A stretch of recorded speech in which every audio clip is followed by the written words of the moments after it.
What is up? We are back. Welcome to the third annual Super Bowl special here on Football Life Presents the Audible.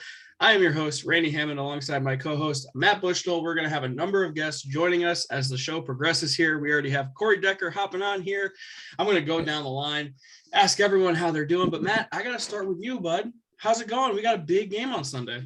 Yeah, we do. And, I think one of the biggest things that I can say is in Arizona, it's 82 degrees today, my friend. I know it's a little chillier in New York City, or not New York City, but Albany, New York State, upstate New York State.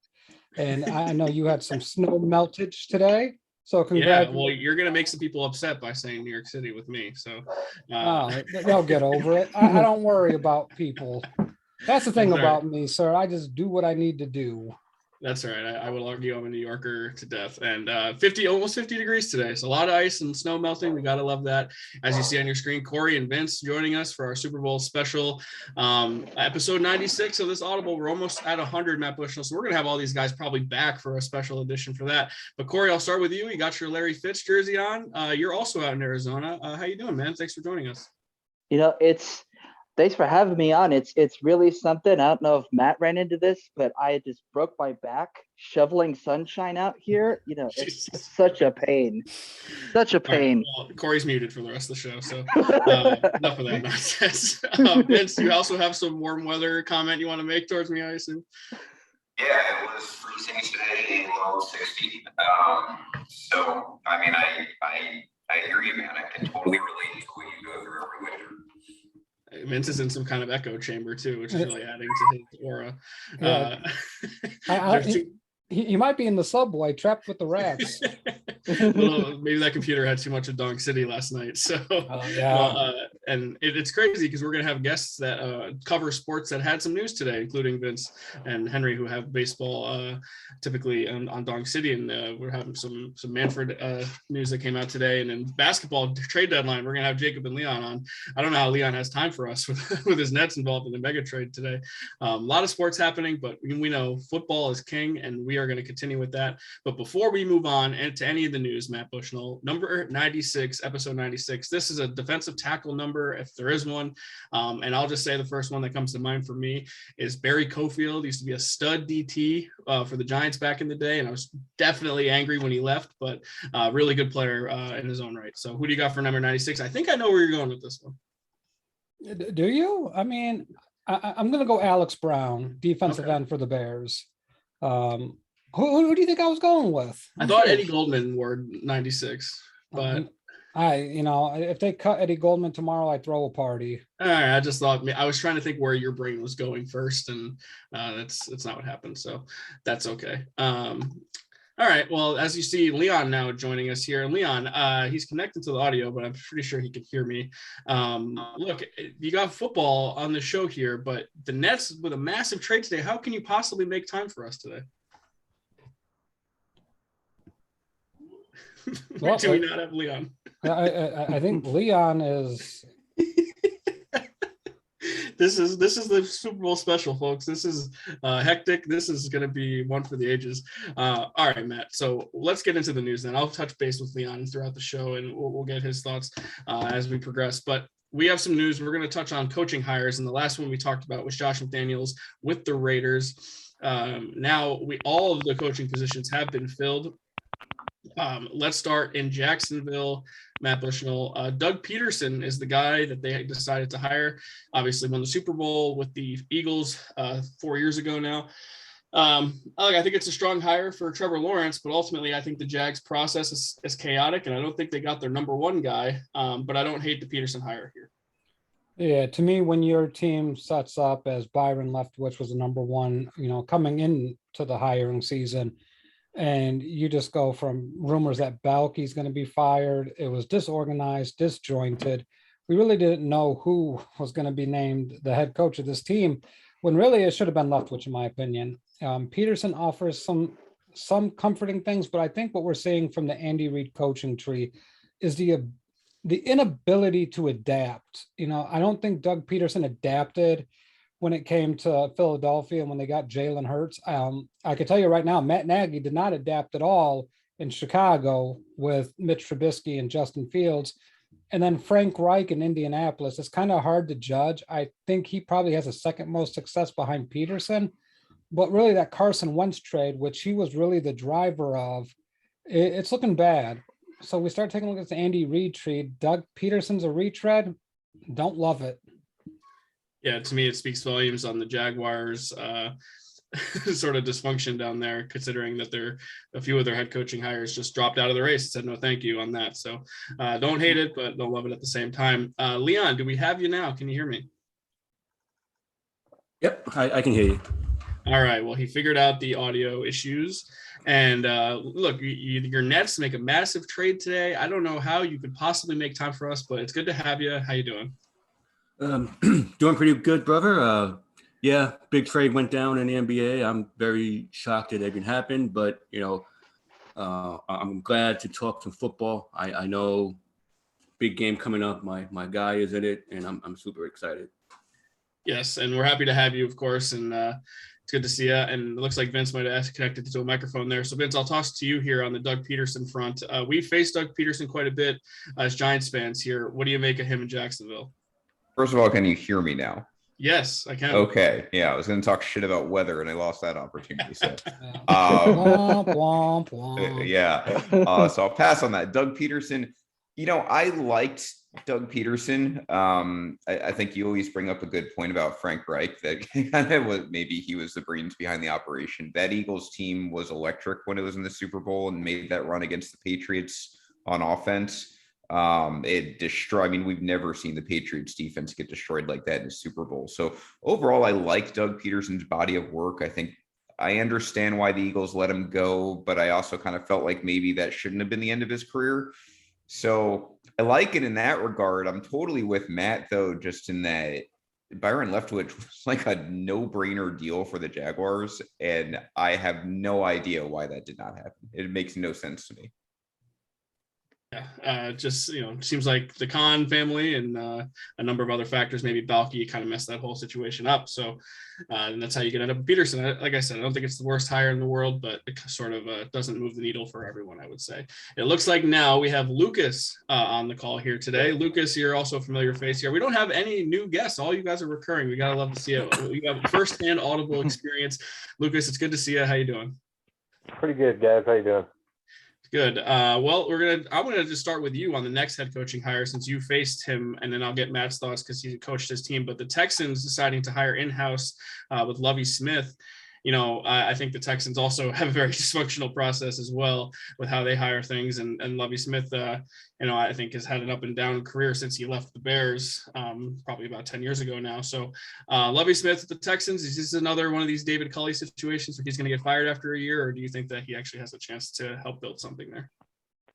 I don't know about build long term, but he may bring them back to relevancy in a sense. It seems like just kind of we don't know what to do sort of hire. He's already in house. He's an established coach, because it seems like Love and I like Lovie Smith, but he's an older defensive coach, and the whole league seems to be going younger and offensive. So maybe going against the grain might help, but I just think it's kind of a panic hire in a sense. Yeah, I kind of agree with you there. Sort of up against it with who was available and what you had. And, Matt, you're the Bears fan here, obviously. And, other than the beard, why do you think that Lovie Smith was the decision here for the Texans? I'm going to preface by saying he may not have been the choice that everyone saw coming, and they definitely screwed it up, but he is absolutely the right choice for this job. We take a look at the dysfunction and issues in Houston, and Lovie Smith's that calming, stable voice. In Chicago, it was a lot of underwhelming, but you knew what you were getting. And what I find interesting is that Pep Hamilton's going to be the offensive coordinator for the Texans, which is absolutely the right call. I think that's fantastic. And then the weird part about this hire is that the Texans are not hiring a defensive coordinator. Lovey's going to be running the entire defense. So it's a little different. We'd be amiss that how Vince said Peterson, Philadelphia would just kind of felt like a bad ending. I think Lovie Smith exemplifies that more so than anybody else in this hiring cycle with what happened to him in Tampa. The team just got Jameis Winston after 1 year, and they were in love with Dirk Cutter. And they end up firing Lovey because they didn't want Dirk Cutter getting a head coaching position somewhere else. Well, it turns out he was a terrible head coach, just completely awful. And that franchise never really recovered until they got Bruce Arians and then Tom Brady and won last year's Super Bowl. So I think Lovey can bring us a level of stability. You know what you're going to get. He's going to be preaching takeaways. I don't know if this hire is enough to lure Deshaun Watson back into the fold. And I don't know really who wants Deshaun Watson at this point. But if I'm Houston, the first thing I want to fix is that Watson relationship and then start getting Lovey the pieces he needs on defense.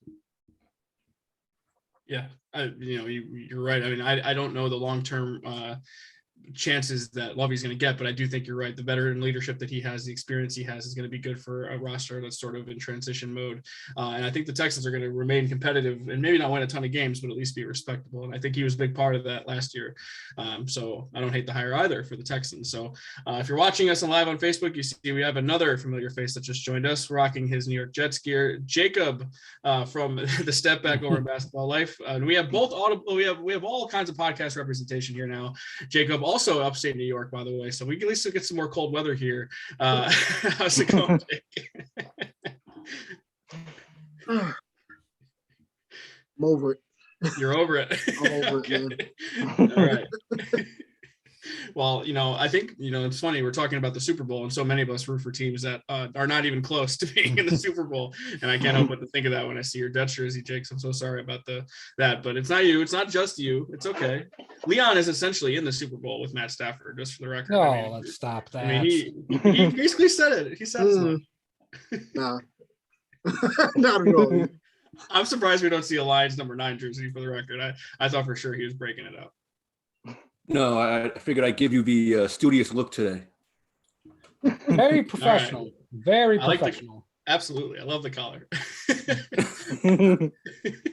But all right, we're going to continue with the coaching conversation. Matt, I'm going to stick right with you because I feel like you know more about Dennis Allen than anyone else here.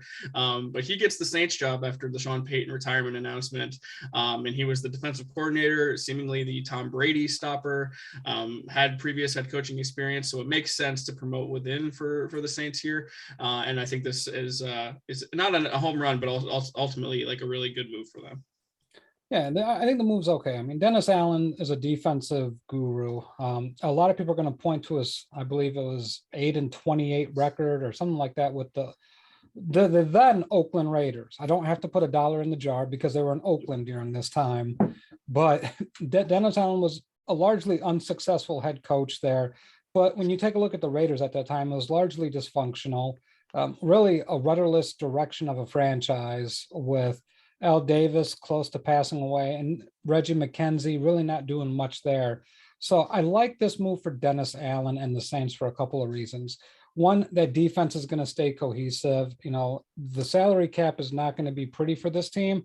This is really the last year that they're going to have to suffer with salary cap issues. But that Taysom Hill contract is going to be a burden on them because now they need to look at the quarterback position. The Saints could move up. And I think it's going to be very interesting how Dennis Allen approaches the offensive side of the football. Are they going to take a chance on the quarterback, or are they going to build up on the defense and try to remain status quo, probably an 8 to 9 to 10 win team, somewhere in that range? So the Saints are in a good position because Brady's gone, supposedly. And you'd almost have to put that team right up there with the Bucs to compete now. But it's not a strong division. But keeping Dennis Allen, you keep some cohesion. So I think the Saints will be another top 10 defense, but really offense is their problem. Yeah, I mean, I think Sean Payton was the one that loved Taysom Hill too, so I don't know what to expect at the quarterback front for them. I know Jacob is probably a big Dennis Allen guy, considering that he made Tom Brady look worse than anyone else has in the last 10 years. So, Jake, what do you think of the Dennis Allen move? You like it for New Orleans? Absolutely, and they pride themselves on defense for the most part, and I think he'll, bring that keep the mental toughness with them, but they have a lot of work to do. especially on the offensive end. You know, you lose a guy like Breeze, that guy that was big for the organization. So Taysom Hill, even playing against the Jets, I didn't see a damn thing where you can show. He showed me that he can be like a 17 game starting quarterback. He's like I don't want to say a one trick pony, but he's more of a gimmick QB. I want to say that. You know, he'll pull out the option or do something like that, but getting the ball down the field, I don't really see much to him. And they really got to do something about that position. But Dennis Allen, I honestly, excuse me, I think they'll do well, to be honest. I wonder what he's going to do without Mr. Brady there to make look bad. Maybe he just shifts his focus to Matt Ryan now. But that shouldn't be that hard now. It won't be nearly as difficult. And we have breaking news. We have Henry Maldonado Jr., our fearless leader and life groups here, joining us. And this was unexpected because I thought Henry said he couldn't join us. So repping the Niners and everything else, probably doing my taxes as we speak. Henry, it's good to see you, my friend. How you doing? And welcome to the show. Ironically enough, your taxes is number 2 in this pile. So yeah. Yes. So I'm putting you on the back burner so I can spend some time with you. Well, that's okay. I'd rather have you come on and spend some time with us. All of us are very happy to see your face. And it's perfect timing because now we transition into our Mike McDaniel conversation because all right, I'm out. He got hired by the Miami Dolphins to be their head coach. He was your Niners offensive coordinator. I don't know much about the guy other than some clips that have resurfaced. He doesn't look like a head coach. He kind of has this cool personality to him. He seems like just a generic stoner, but he heads to Southern Florida now to bring some of that Niners offense, which, the run dominant, tight end focused offense to Miami. Tell me a little bit about the guy and what do you expect him to do down there in Miami? If Vince was an NFL head coach, this would be him. That's probably the best way to put it. The dude is quirky. He has a way with words. He has a very unique personality and style. But I've always liked him. His press conferences were always entertaining as hell. The last press conference he had with the media, they were just throwing roses at this dude, in the event that this was his last presser. So I think he's going to do well there. He did take John Embry with him. And I just saw that he also poached Wes Welker to be Miami's wide receiver coach as well. So he's taken a lot away from us. So I think he's going to do well there. Miami has a lot of shit going on. Brian Flores mess. Brian Flores was a good coach. I don't care what you say, man. He took that squad to 2 winning seasons, and that deserves something. He's pretty confident if he thinks he can, take over that mess over there and succeed. So I wish him luck. The he's a good dude. Absolutely. And I do think Brian Flores was a really good coach, and that situation we're going to avoid for timing purposes today, but we'll touch on that in another show. But big shoes to fill, I think, for Mike McDaniel. Now, Matt, I think the reason that he was hired and they made this transition, other than some other issues with Flores, is that they need some consistency on the offensive side of the ball. Specifically, he needs to help develop Tua Tagovailoa, and I think that is number one reason why he got hired here. And if he doesn't do that, it might not last. But don't you agree that this is Miami's offense, nothing to really be intimidated by? So I think that's why they shifted to an offensive mind. Yeah, I know. Honestly, I couldn't tell you because this offense needs a lot of work. The offensive line's not great. The wide receiver position, I like Jalen Waddle. I'll be interested to see how he can develop. But the big thing for me is Tua. And we talked about it throughout the season, Randy. I thought he kind of turned that corner. And then when it came back, and you felt deflated. He just had that terrible game that basically cost him a chance at the playoffs. And now they're bringing in Mike McDaniel, who, I hate this part of the game. We don't know exactly play calling. If he's calling plays, I don't know if it matters as much. But the fact that he never called plays, I think that gets overblown sometimes. Can the guy lead a football team? And I don't know if he can. And this is the scary part where everyone just takes whoever's related or who's ever in that Shanahan circle of trust. And now we're putting all our hopes into that basket. We're going to talk about another guy that Lucas is going to have some input on, I'm sure. But this hire leaves me a little lackluster. Brian Flores, and I know we're going to talk about it. I'm not going to get into the situation, but you went from a coach like Brian Flores to a guy like Mike McDaniel. You can be funny, you can have quotes, you can have all this, But at the end of the day, it's a results driven business, and he's never really done this before, like a lot of these guys. So it's hard for me to judge on the face. I just think they took a step down in coaching. I think that's fair. I think the whole league did when Brian Flores doesn't have a job. So I don't know if he'll be on forever. I'd like to say one thing. If you look at the weapons Miami has, they're like a poor man 49ers in terms of weapons. So I think they don't have the offensive line to do it. No, they definitely don't. But they do have the tight end. They do have the wide receivers, and they do have things that they have a mobile quarterback. There's a lot of scheme that he can run there that I think he can, pull out some bag of tricks like he did with us. Definitely, and he might have to get that medical marijuana card because it's not quite legal there in Florida quite yet, Vince. Why don't you get going here? Come on, man. I mean, let's go. Get with it. 2080, baby. Here we come, 2080. All right, our last head coaching hire, and this is last for a reason because it's the easiest transition into the Super Bowl conversation. But Kevin O'Connell, the Rams offensive coordinator, is set to be the Vikings' new head coach. And we do have our resident Vikings fan, of course, on the show to talk about this, Lucas. You had Zimmer for quite a while here, and now you have a new seemingly progressive offensive mind, and maybe he'll keep Cousins, maybe he'll unleash Cousins, I don't know. But what are your thoughts on the hire? And you like it, dislike it? What are your thoughts?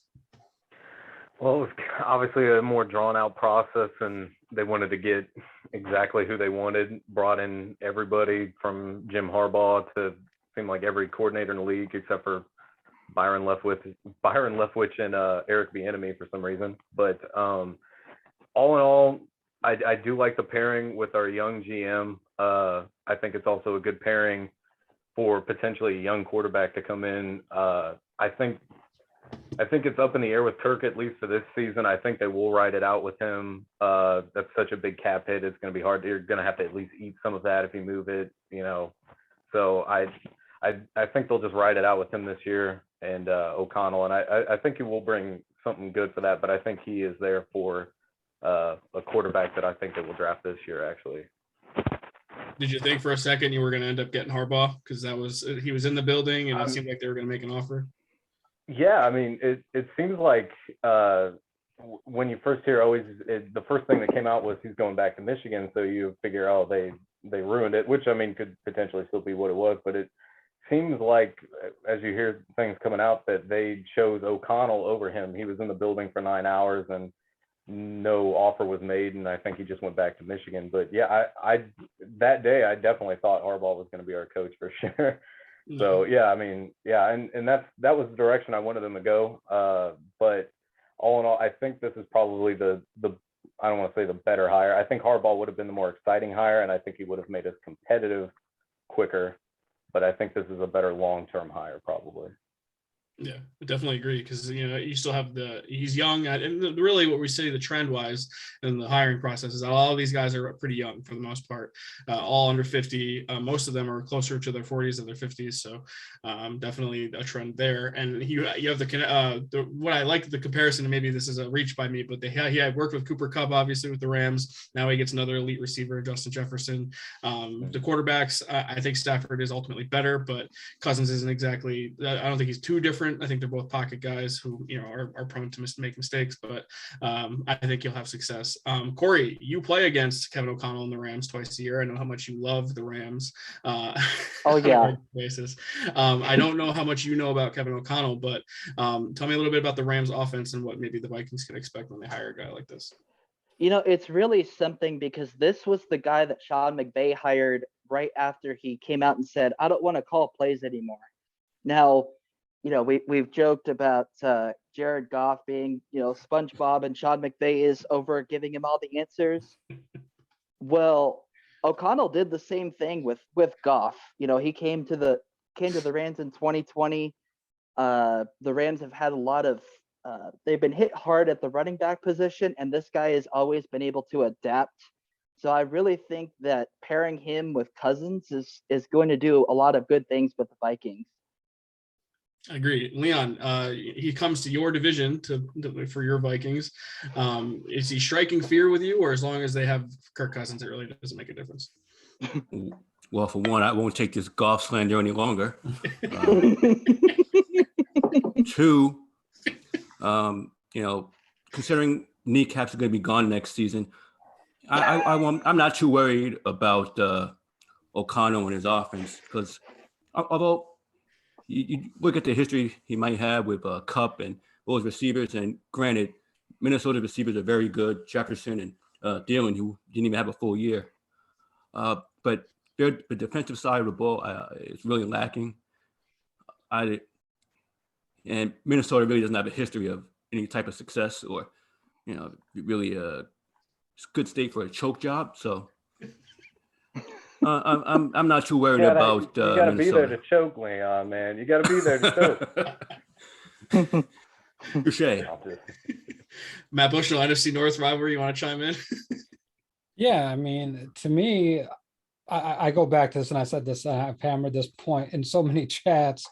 To me, it's great. You hired an offensive coach, you hired a defensive coach, whatever. It's head coach is totally different than running an offense or any of this. We start talking about scheme and everything that. The biggest misnomer is the McVay and Shanahan. Kyle Shanahan has had the luxury of seeing his dad up close for umpteenth years. And then he also went with Gary Kubiak when Kubiak was in Houston. So Kyle's been seeing head coaches operate for a long time. McVay seems to me as the misnomer here, the guy with the shortest amount of experience.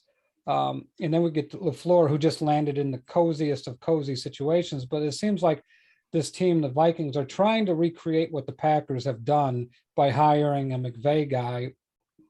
And I don't know if it's going to work. Cousins to me is the perfectly flawed quarterback. When there's no pressure, the guy is a top 10 quarterback. I mean, you can't deny the numbers. He's pretty good. But to me, when the pressure's on him, when he has to make a play, it's that back-breaking play. Now, I will say, I agree with getting rid of Zimmer. I'm not sure if I agree with getting rid of Spielman. And I know it's two different sides of the fence here with the GM. But to me, Minnesota needs to get a defensive lineman that can create pressure so they don't have to blitz to generate quarterback sacks. That's going to be a huge issue. Can the secondary hold up? With that being said, I mean, as long as number 12 is still in Green Bay, it doesn't matter who any of these teams have hired. All three quarterbacks in this division under, number 12, the gap is as wide as the Grand Canyon. So, if you're playing for the future, I think very much to what Lucas said is very valid. Draft a young quarterback, have Cousins be that placeholder. I think it would be a big mistake if they offered him that contract extension, because you've already gone as far as you're going to go with Cousins. I think we all agree. He's had Adam Thielen, Stephon Diggs, Dalvin Cook, Kyle Rudolph, missing Justin Jefferson there. So he's had all these weapons. He's had decent O-lines. He's had bad O-lines. And I think we see the ceiling for this team, and that's, a first or second round playoff exit. Did you think for a second Harbaugh was getting that job, Matt? I did. And I would have been very angry, very jealous, and very hurt if they got Harbaugh. I think Harbaugh would have elevated that team. Because really the Vikings' flaws is the mental side of it. Like we talked about Atlanta when they blew the Super Bowl to the Patriots and then, up 28-3, that mental part just sticks with you.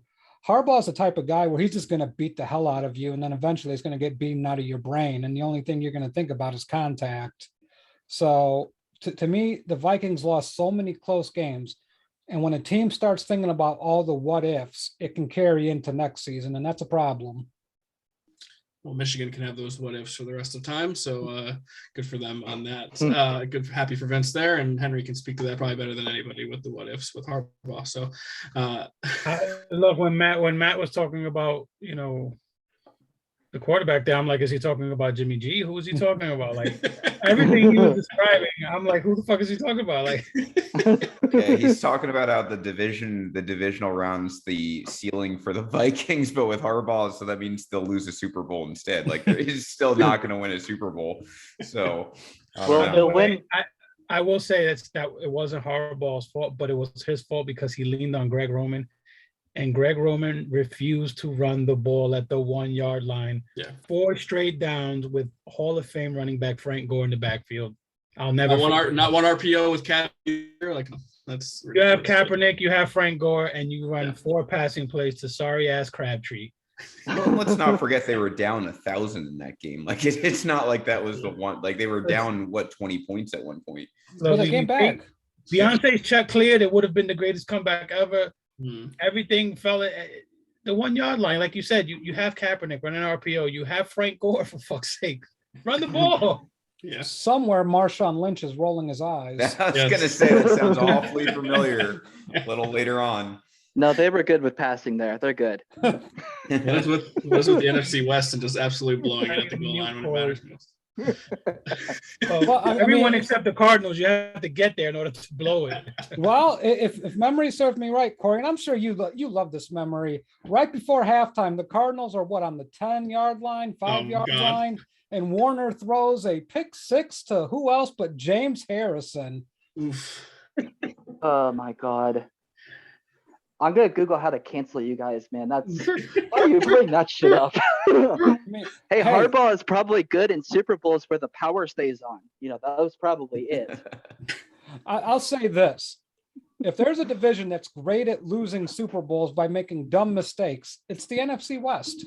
Yeah. Oh, Or, Well, you guys or, see over, or overthrowing guys who are wide open. I mean, you see that Brady stat, right? He was like 500 in his career against the NFC West, and yet it was the NFC East, the only team to beat him in the Super Bowl. Wow. That's pretty damning. The NFC West plays great regular season, and the Super Bowl, if you're using the Brady metric, they just shit their pants. my 2 Super Bowl losses was about as brutal as they come, man. Oh yeah. Man, this year, I love the fact the Cardinals paid tribute by putting up this many points in a playoff game. Yeah, someone who had the over in that game. I don't appreciate that.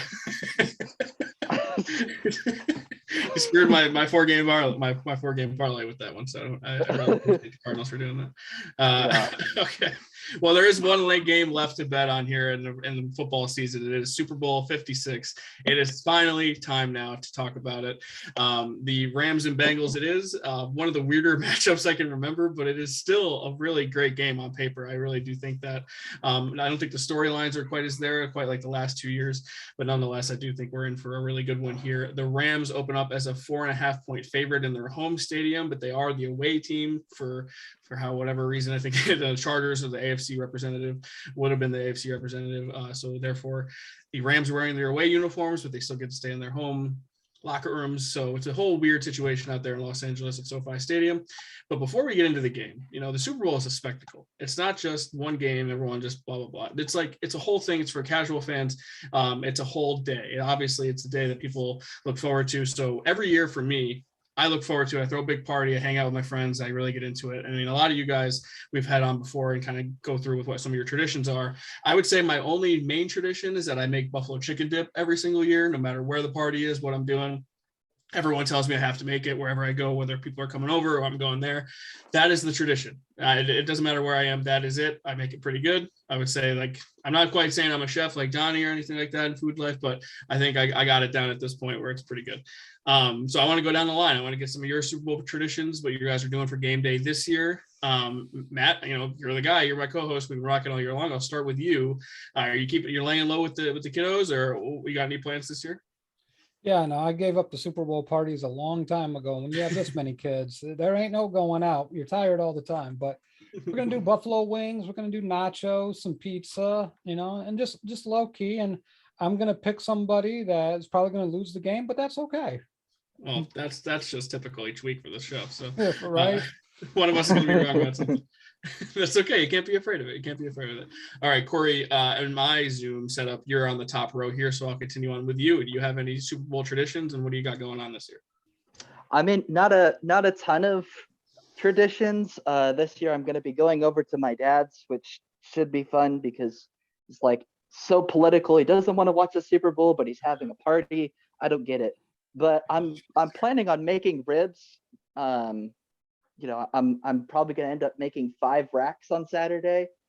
So that's probably what I'm bringing to the party on Sunday. So you're saying you're coming over then? Yeah, you come over here. Corey, I will do it. Damn street, man. Literally, I'll do it. All right, so we got Corey down for the ribs. All right, we got to go down the line. Leon, obviously you haven't been able to watch the Lions in the Super Bowl. Maybe someday. But do you have anything you do every year for the Super Bowl? And what do you got going on? Leon's bringing the chitlins.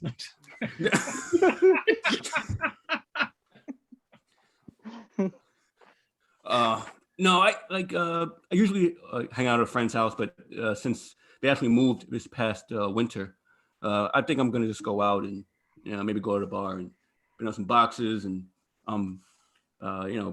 bet against COVID. I'm highly immunized, as Aaron Rodgers would say. So I think I can take my chances there. I'm gonna try to get some money, 5 racks in a different way. You know what I mean? So basically, the step back podcast, Leon's going to be showing his foot, on the COVID. Just making my fingers while I'm. And there's no more mask mandate in New York State, so there you go. Oh, thank God. Yeah. So we're moving on up in the world, Leon. I think you're going to be okay, and it sounds like fun. Lucas, I assume you're also somewhere where it's cold, and I know it's been a long time since the Vikings have made it to the promised land there. So what do you have traditional Super Bowl plans, and what do you got going on this year? Well, usually if we lose the NFC Championship game, I just watch it, very sadly. I've done that more than enough times already. But no, I'll probably just make the typical Super Bowl stuff, chili, maybe some pizza, wings, that sort of thing, and just watch it at home. Maybe go over to my dad's or something like that. What I'm getting at here is we all very focused on food, of course. Yeah. It's a big food day for the Super Bowl. And Vince, you're probably, the beacon of health among us. So do you let yourself loose a little bit for this, or are you still like counting calories and shit? I don't think anyone's ever said that to me about anything. So thank you. No, I eat like a jackass on the Super Bowl, and I'm also kind of a gypsy in that I don't have traditions. I can tell you one thing. I'll tell you what I won't do. The Falcons Patriots Super Bowl. I don't know if I ever told this story, but I went to a friend's house who did not have like a reliable streaming service. He kind of like stole his streaming, and at halftime the feed cut and would not come back on. So I had to drive, and he lives across town, of course. I had to drive like 25 minutes. I missed the Edelman catch. I missed the majority of the comeback by the Patriots. And I'll never do it again. So I try not to go anywhere like I'm not familiar with anymore as a result of that, because I'm gun shy now. But I'm going to probably either eat wings or eat pizza or hot dogs, whatever, something a little festive, and probably watch it alone with Melanie, 4 racks less than Corey's going to have. And just I don't know if that's a Melanie joke. I don't know if that's yeah, I'll let that simmer. So yeah, basically food. I'm with all of you guys. It doesn't really matter the company as long as I'm eating. Well, the guy, now it's an easy transition to Henry, because it seems like the guy needs a Stream Smart, right, Henry? What the hell? I actually just got a new order of $20. I'll take 2. I will tell you, I don't know where the fuck Vince's friend. They must have lived in the Stone Age with the Flintstones, because the Super Bowl's on regular local TV. How do you still stream? 0, nothing. He had nothing. He stole TV. Everything. Yeah, I know. Bugs Bunny antennas, like what the fuck? No backup plan either. Very rude. Cut that motherfucker out. Yeah, games on NBC. This isn't that hard. Just find your local NBC station. Y'all hanging around way too many people. COVID's still a thing, so y'all are nuts. So low key, I might have 1 or 2 people over. Had the Niners made the Super Bowl, I'm pretty sure that would have been a lot bigger. But I'm gonna make my famous meatballs, which will put Vince and his family to shame. They'll probably some nachos, some pizza. New York, you gotta have pizza, right? So what's the spot, Hank? What's the spot? Tommy's. Is that Harlem? Is that the Bronx? What's up? No, it's on East Tremont. Actually, the Barstool dudes, not Barstool. Yeah, they were actually there, and they ranked it pretty high too. Dave Portnoy, right? Yeah, David Portnoy. So, yeah, Tommy. What was the place you took me? It was in Harlem. Was it Patsy's or something like that? That was Patsy's. No, Patsy's in Harlem, East Harlem. That spot is good. Yeah, we went there before a Yankee game one time, and it was pretty good. So I don't feel like you can't really go wrong. I feel like you have a ton of options down there for pizza. Yeah, we got options, man. So are you gonna hate watch the Super Bowl with the Rams in it? Or? I'm gonna be a bitter son of a bitch.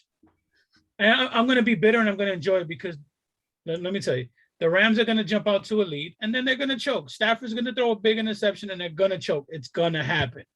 Henry already making his predictions early. Absolutely. It's going to happen.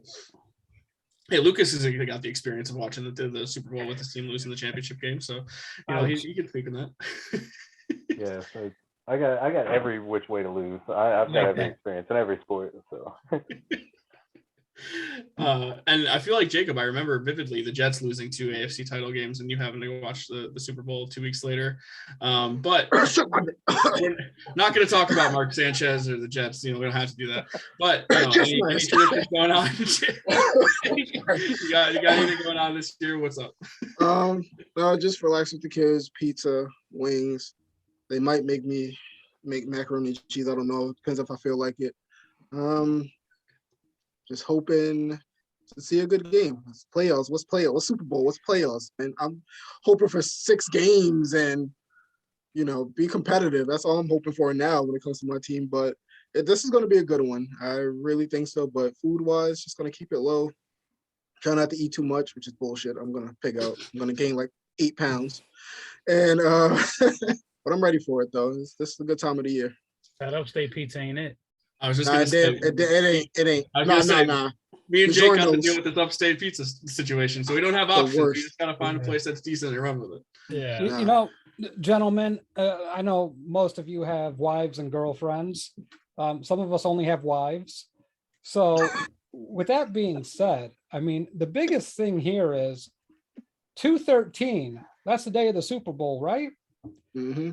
If your woman tells you to do anything on Sunday, send all her shit back that you're planning on getting her the next day. You don't do a damn thing on that Sunday. Preach, man. God damn it. The way to mitigate that is just don't buy shit. You won't have to return shit. That's true. The way I look at this is she gives you Sunday, and then you give her Monday. It's Valentine's Day. It's a 1-and-1, a home and home, whatever. It's a compromise. Just put it. Hey, look, Valentine's Day was on a Sunday last year. You kind of got to bite the bullet here. Yeah, football wasn't a week later this last year either. So football trying to ruin Valentine's Day. Get a popcorn, do the popcorn trick, and watch the Super Bowl together. I feel like there's an SNL skit about that, Henry.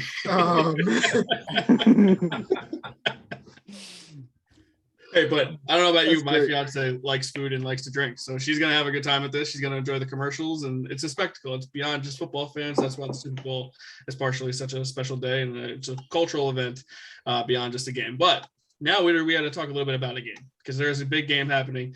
The last 2 teams remaining, as we said. I'm going to go down the line again. I want to get your just initial thoughts. I want to just overall on this matchup. We kind of got Henry's idea of what's going to happen in this game, so maybe I'll skip him on this. But you have 2 number 9s. You have 2 number 1 overall quarterbacks going at it. Obviously, different time frames for this. But the Rams, I think, more expected to be here with this sort of super team situation they have going on. And the Bengals kind of coming out of nowhere. Just Joe Burrow's rise to ascension, really proving that he is that dude. So the Bengals, I've never seen the Bengals be good ever. Andy Dalton, I don't consider that to be a good Bengals team, obviously playoffs, but not anything that was a serious threat. So it's interesting to see an Ohio team actually be a real threat here.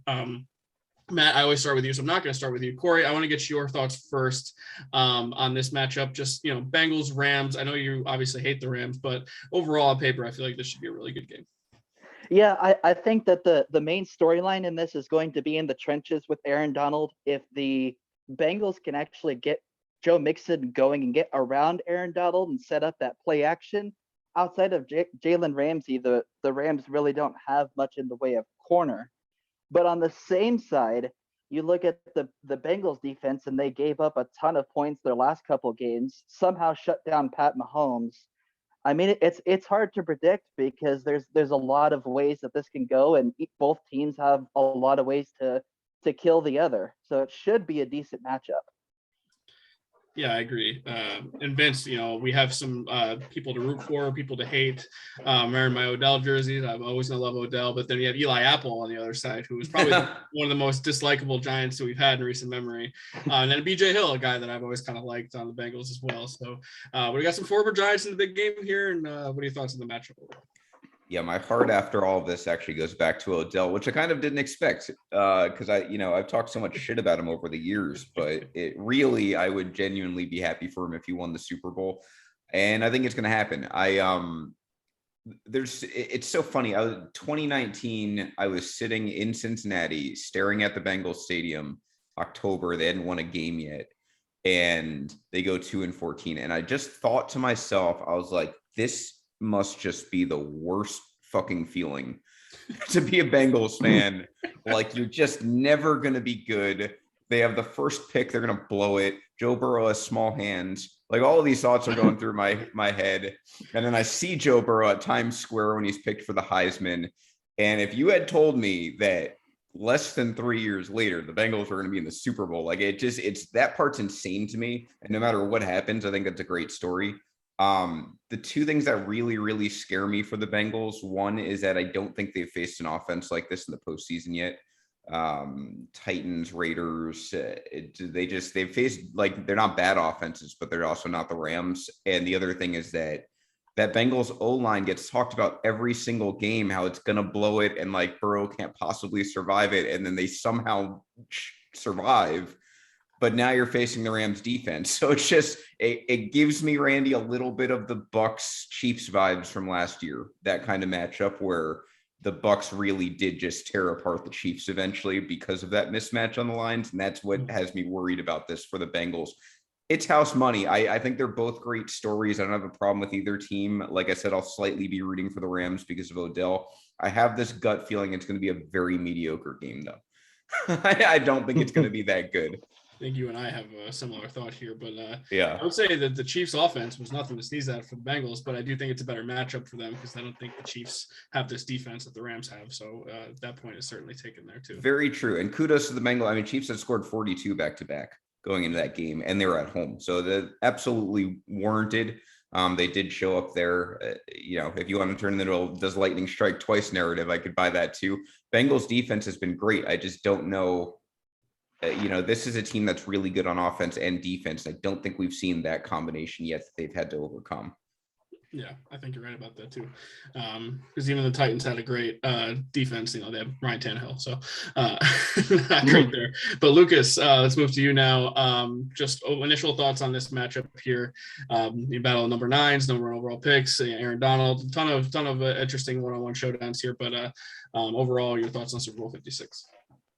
I'd probably, as far as the game goes itself, just kind of echo what Corey and Vince said as well. The matchup between the Bengals offensive line and Aaron Donald, maybe the greatest defensive lineman in history. So that's going to be really tough, and they've got a game plan out of that or something. But overall, I think it will be a good game. There's just so many good skill position players: Jamar Chase, Odell Beckham, Cooper Kupp, Joe Mixon. So I think if the Bengals can maybe work the run a little bit, maybe try to keep the ball away from the Rams, that'd probably be their best bet, and try to kind of hide that mismatch on the line.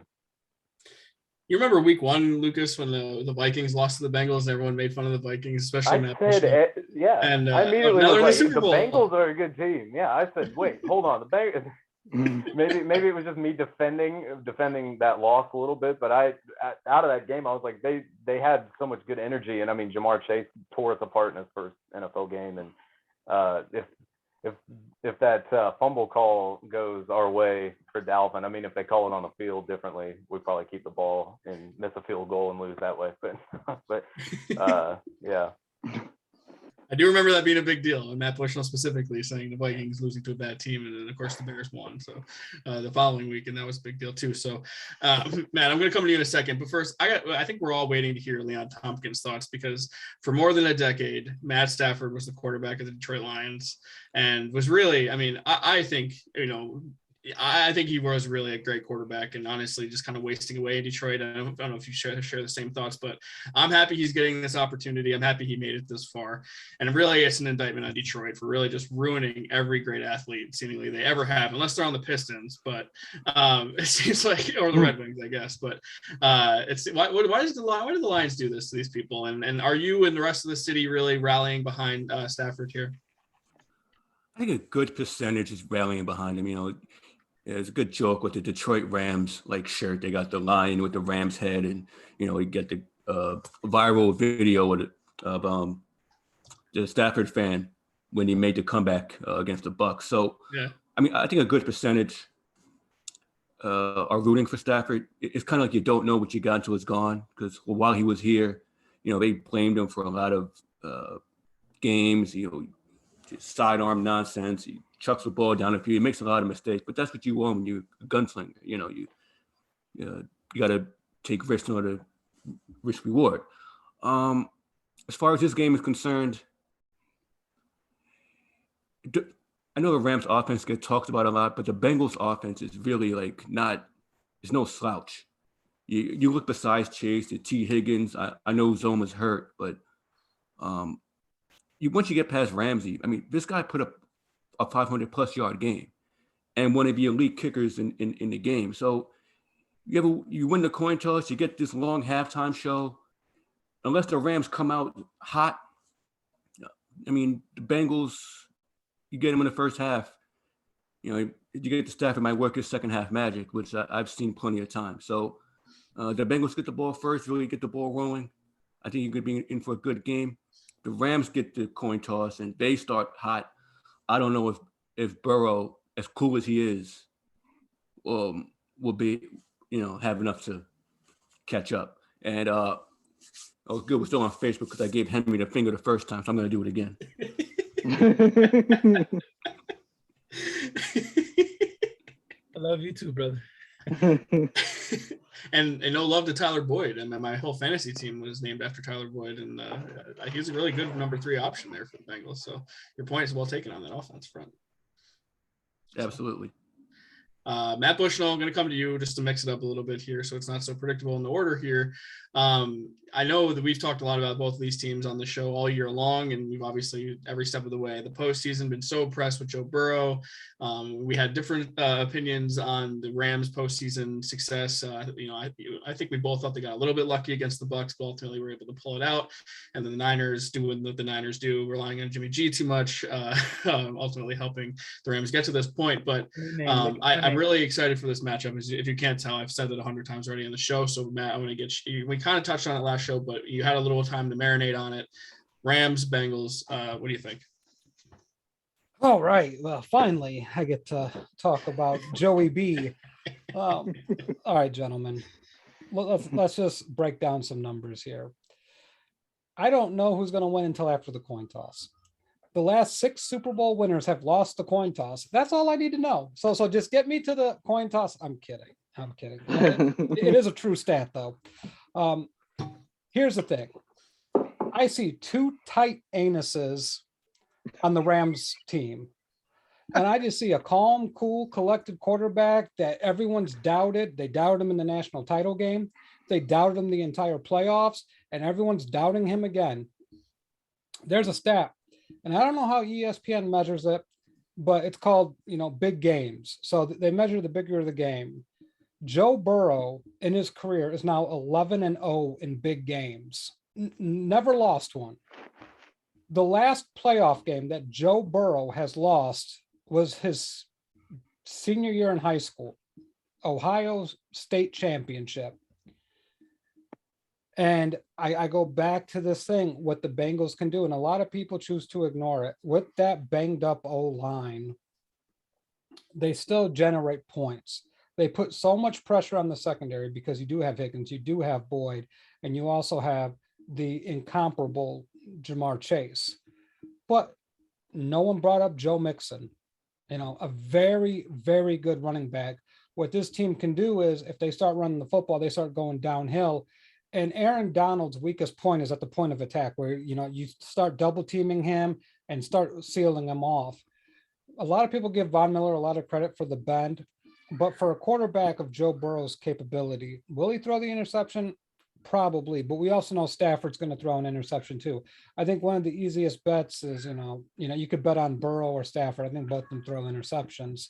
So I'll probably play some action on who gets the first turnover because both teams will get one. I just cannot bet against Joe Burrow. Everything lines up to go ahead and pick the Rams. You know, the defensive line, Von Miller, Jalen Ramsey, the offense with Cam Akers, Cooper Kupp, OBJ, even Tyler Higbee, everything, you know, Andrew Whitworth on the offensive line. The Rams have a pretty decent offensive line. But there's just something about this Bengals team. I can't quite figure it out. And I started watching some tape and I started like, you know, what the hell does this team remind me of? And then it finally hit me. The 2001 New England Patriots. Tom Brady's second year, wasn't supposed to be there.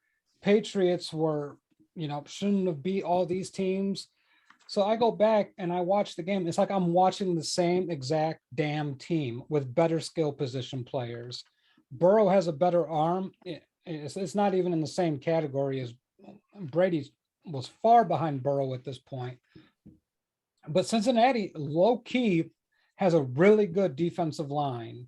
And they made some switches against Kansas City that really put a lot of pressure. And they got a lot of sacks. And I'm just going to say this to you guys. What Kansas City did with that offensive line this past offseason was they spent a lot of money, a lot of draft capital, and by all accounts, by all advanced measures, all advanced stats, it was the best offensive line in football.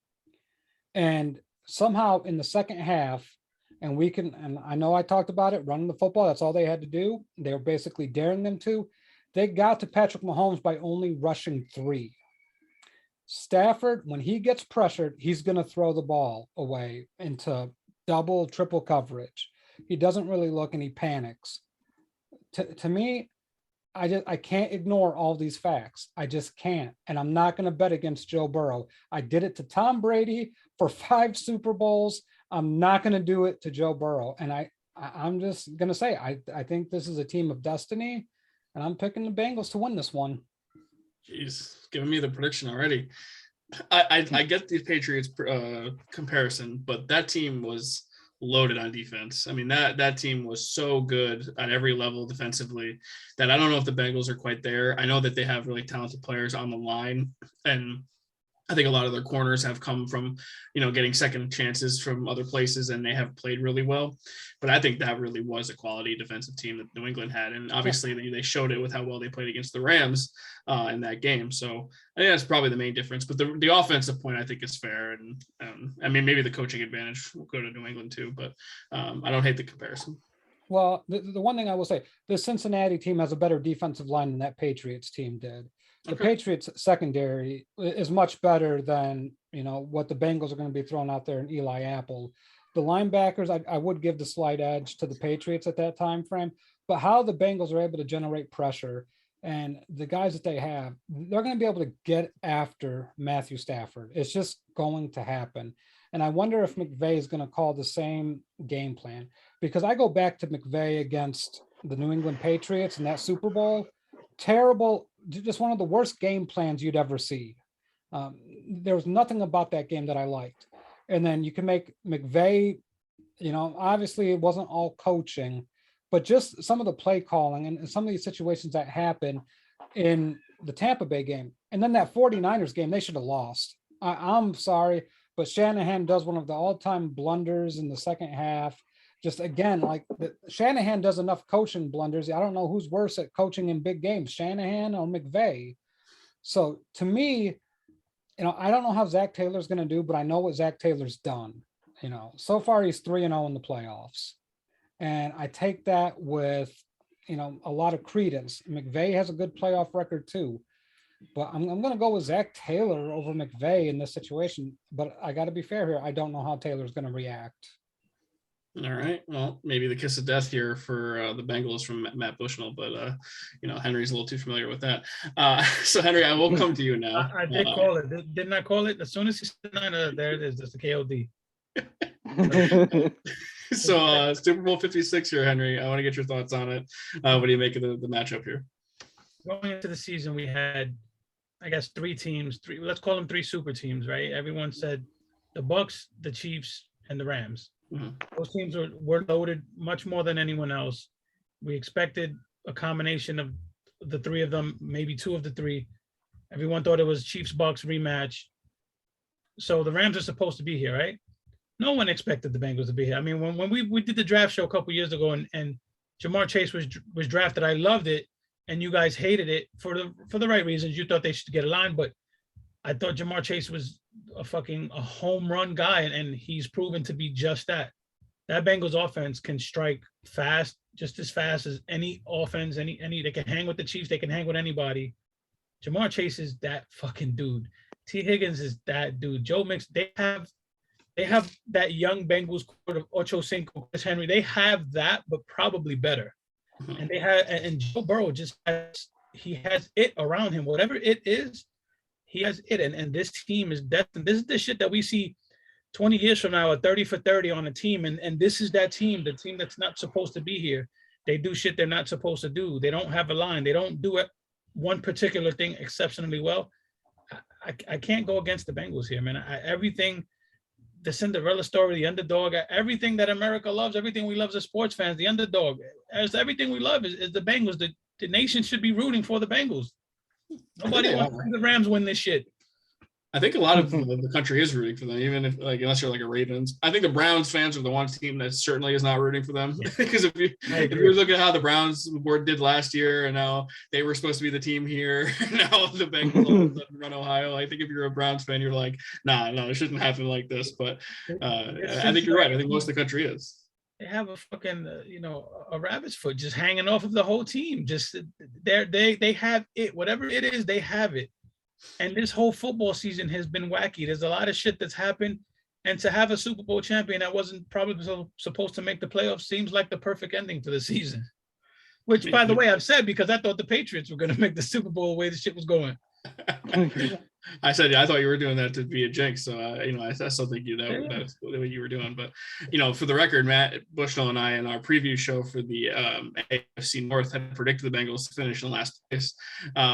We also, I think their over-under was 5.5, and we both said it was around 5. So clearly we didn't expect this to happen. And Burrow is a stud, but both of us really thought Penei Sewell would have been the right decision. As you mentioned, they picked Chase, and clearly that's paying dividends so far. All right, Jake, I'm going to get to you finally here. You heard everyone else's thoughts. We got this matchup here. As fans of the New Jersey teams that we root for, we don't really have much of a dog in the fight, I would say. But when you think about this matchup, are you excited, or what do you make of it? I'm pretty excited. I think this is really going to be a close one because when you really think about it, they're really evenly matched. So it's going to go back and forth, I feel.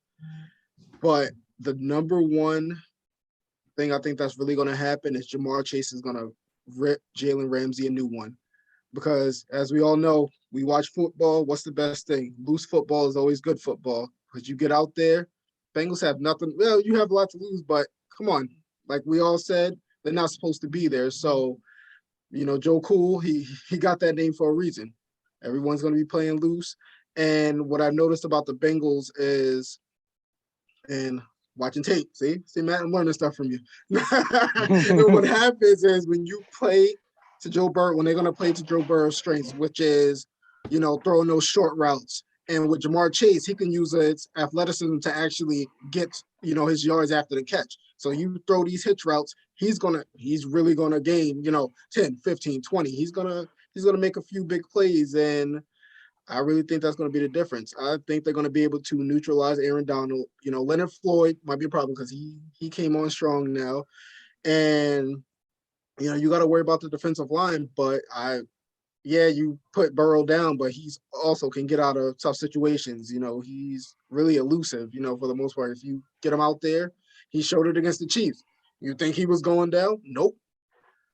Finding targets all over the field, and that's what makes that kid amazing, man. It's really awesome to see. And like Henry said, they're not supposed to be here.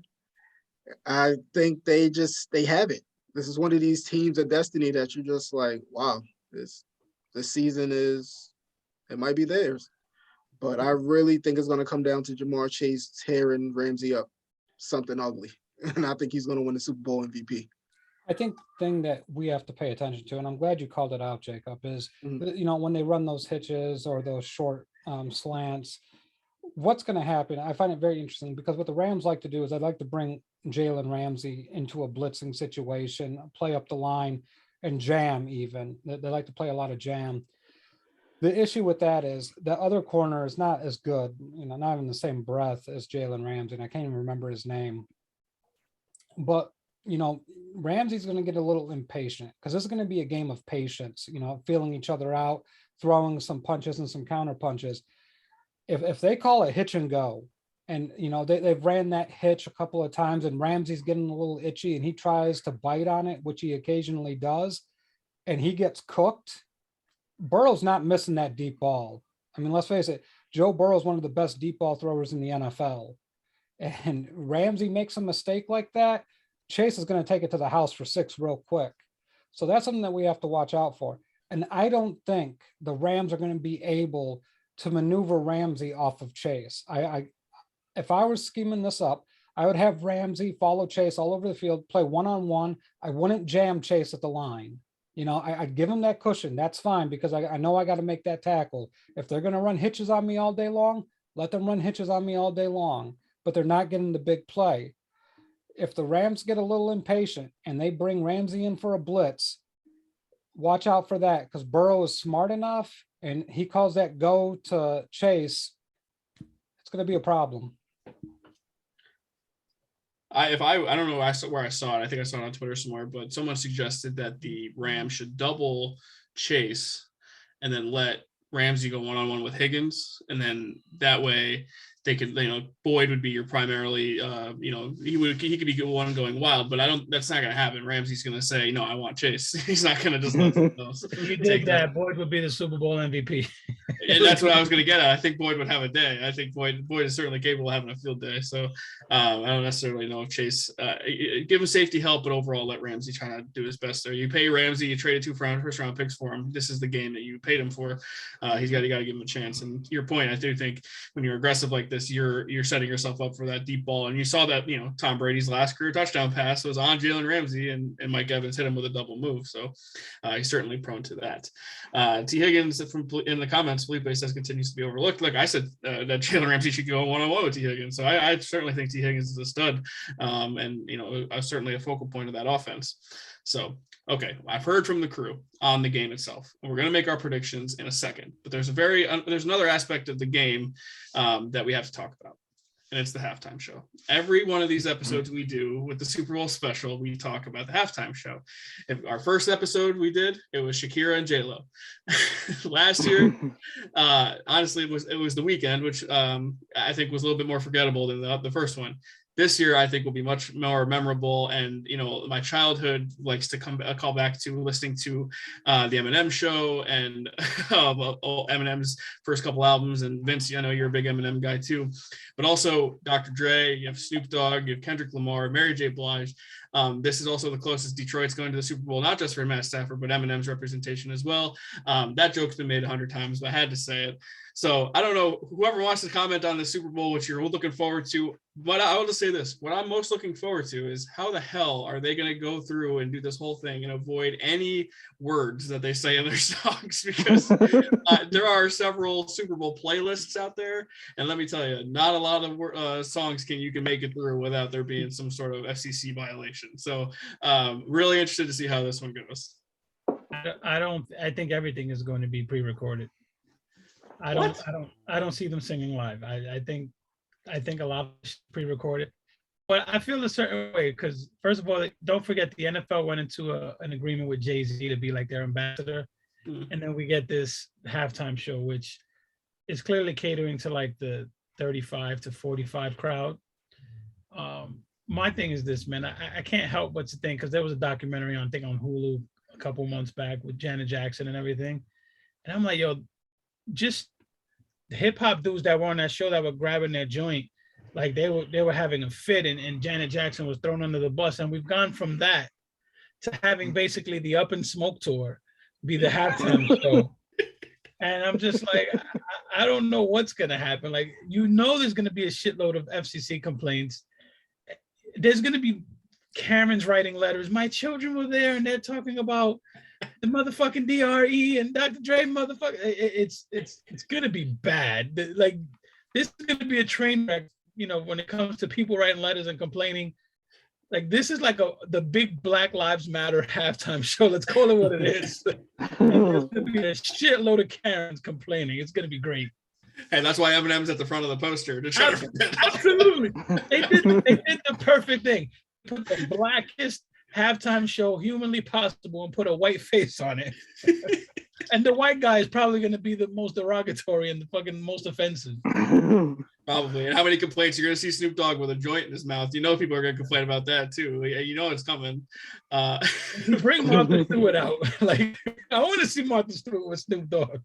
I feel like among all of the performers, Mary J. Blige is the only one who can do a whole song and get away with it. Who, by the way, is on the top TV show as a drug queen pin. Like what the fuck? Jacob, Leon, what do you guys' thoughts on the halftime show? I'm excited still, regardless. Oh man, I can't wait, man. This is great. You know, I'm a big Eminem fan. Dr. Dre, you know, you can't Kendrick Lamar, like all of these stars. And I just want to know what songs they're gonna bring to the stage, man. But I think it's really the energy is gonna be there. Like Henry said, it's 35 to 40 crowd is what we grew up on.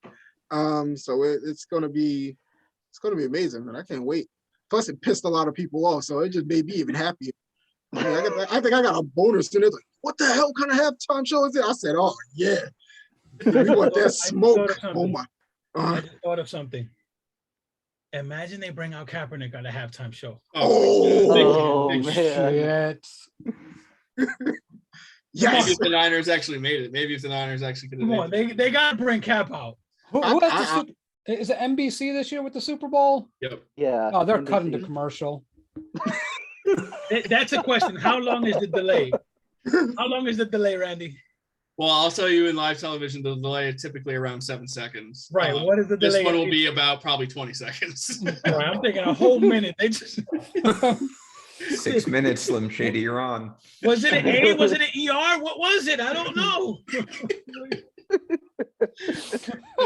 Man. I think it honestly, like, they could get away with it by doing most of the entrances to the songs, because I think the entrances and the beats itself are worthy of the presentation, but the words and the lyrics are going to be something they're going to have to try to avoid. Leon, I want to get your thoughts, because honestly, the Eminem representation is nice from a Detroit perspective, but overall, these are hip hop legends on the stage here, and it's so much different than what they've done in the past. Yeah, you know, like the last time the Rams won the Super Bowl, that was actually a snooze fest. I forgot who was the halftime, what the halftime show was, because I fell asleep in the first half. I don't even remember. It was terrible. Oh, it was Atlanta, right? Yeah, it was in Atlanta. Wasn't it in Atlanta? But they had, was it Maroon 5? And then they had all the rappers come out? Oh, yeah. I gave up on Maroon 5. Like, he had the terrible tattoo across his belly. Like, California, whatever. It was awful. But, you know, Jesus. But I'm running out of fingers for you guys to, you know, disrespecting Detroit. But, you know, I grew up on Eminem as well. In high school, it was just, you know, I can't get enough of it. I'm glad it's finally happened. We won't see it for another 20 years. So might as well get everybody out all at once. Lucas has got like an 8 Mile style look going on with the beanie and everything. So I feel like I need to give it to him right now. What's up, Slim Shady? What do you think? Yeah. My white ass just walked in across 8 Mile. Absolutely.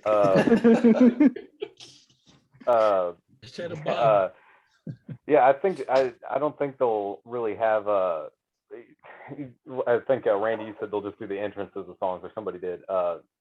That probably makes a lot of sense to me. Probably it just appears to be like they're just going to kind of be up there partying. I mean, if you've ever, you know, seen or been to a rap concert, I mean, there really isn't a lot said. It's just kind of a party. So, or performed, as you know. So I kind of expect that. Just on a I expect Kendrick to get a whole song in. He can do Humble, like he can get away with doing that. But like, I don't know how Eminem, Dre, or you know, Snoop get away with doing a lot of their, especially their older stuff. I mean, Eminem's older stuff probably is aged worse than anything. It seems. I'm gonna need a bitch don't kill my vibe from Kendrick. Yeah, that would be awesome. I agree that would be That'd be sweet. Now, Vince, I know you are among one of the bigger Eminem fans that I know, and I love the old stuff. There's no way he can really get away with it. I think some of the newer stuff he probably can get away with a little bit more PG. I would say kind of focuses on the speed more so than the lyrics. I mean, obviously lyrics matter, but they're not as derogatory as his old stuff. But what are you expecting from this one?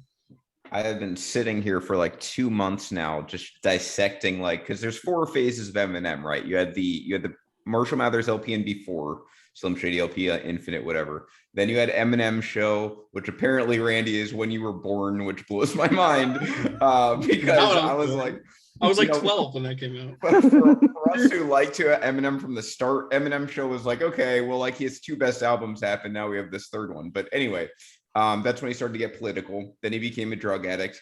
And then he had his rehab from drugs and being on drugs. Now he's got kind of this more mature, older thing going on. So you're right. I don't know how much of his prime you can take. And I almost, conspiracy theory, feel like that's why they waited 15 years to have these guys on, because their catalogs are so big now. You can probably find like 7 minutes each that don't have cursing that they could use for this. So I'm very curious how it works. I'm very excited for it. I've seen Eminem live. He's a fantastic entertainer and a lot of energy. So I mean, I would expect that. I think it's obviously a great supporting cast. I love Dre and Snoop Dogg as well. And Mary J. Blige, they always have that one woman who's on who's like the complement to this. I think she'll do a great job. And Corey and I have been talking about this forever. We're getting a hologram Tupac. It is in California. It involves West Coast rapper. Yeah. We're getting hologram. Makes sense. Snoop Dogg just bought Death Row Records. Yeah. Yep. Right. So I'm excited. I mean, to me, the people who are going to complain, we're going to complain regardless. Like Eminem could go up there and pray, and it's not going to make a difference. They're still going to complain because Snoop Dogg's on stage with him and looks like, he's dangerous.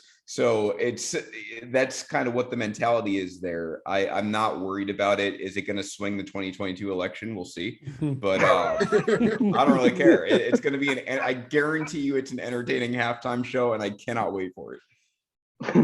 Yeah, I think the promo they had him doing "Rap God," which I don't think is necessarily a great song, but he has the fast lyrics in there. But I would say he's like 50 years old. Yeah, I know, but also like I would expect like "Lose Yourself" and like "Till I Collapse" to be the songs that he does, which are good songs. I feel like that they get the crowd pumped up for that, and I think those he can get away with. But at Bushnell, haven't heard from you in a minute. So music taste wise, you're gonna get down with the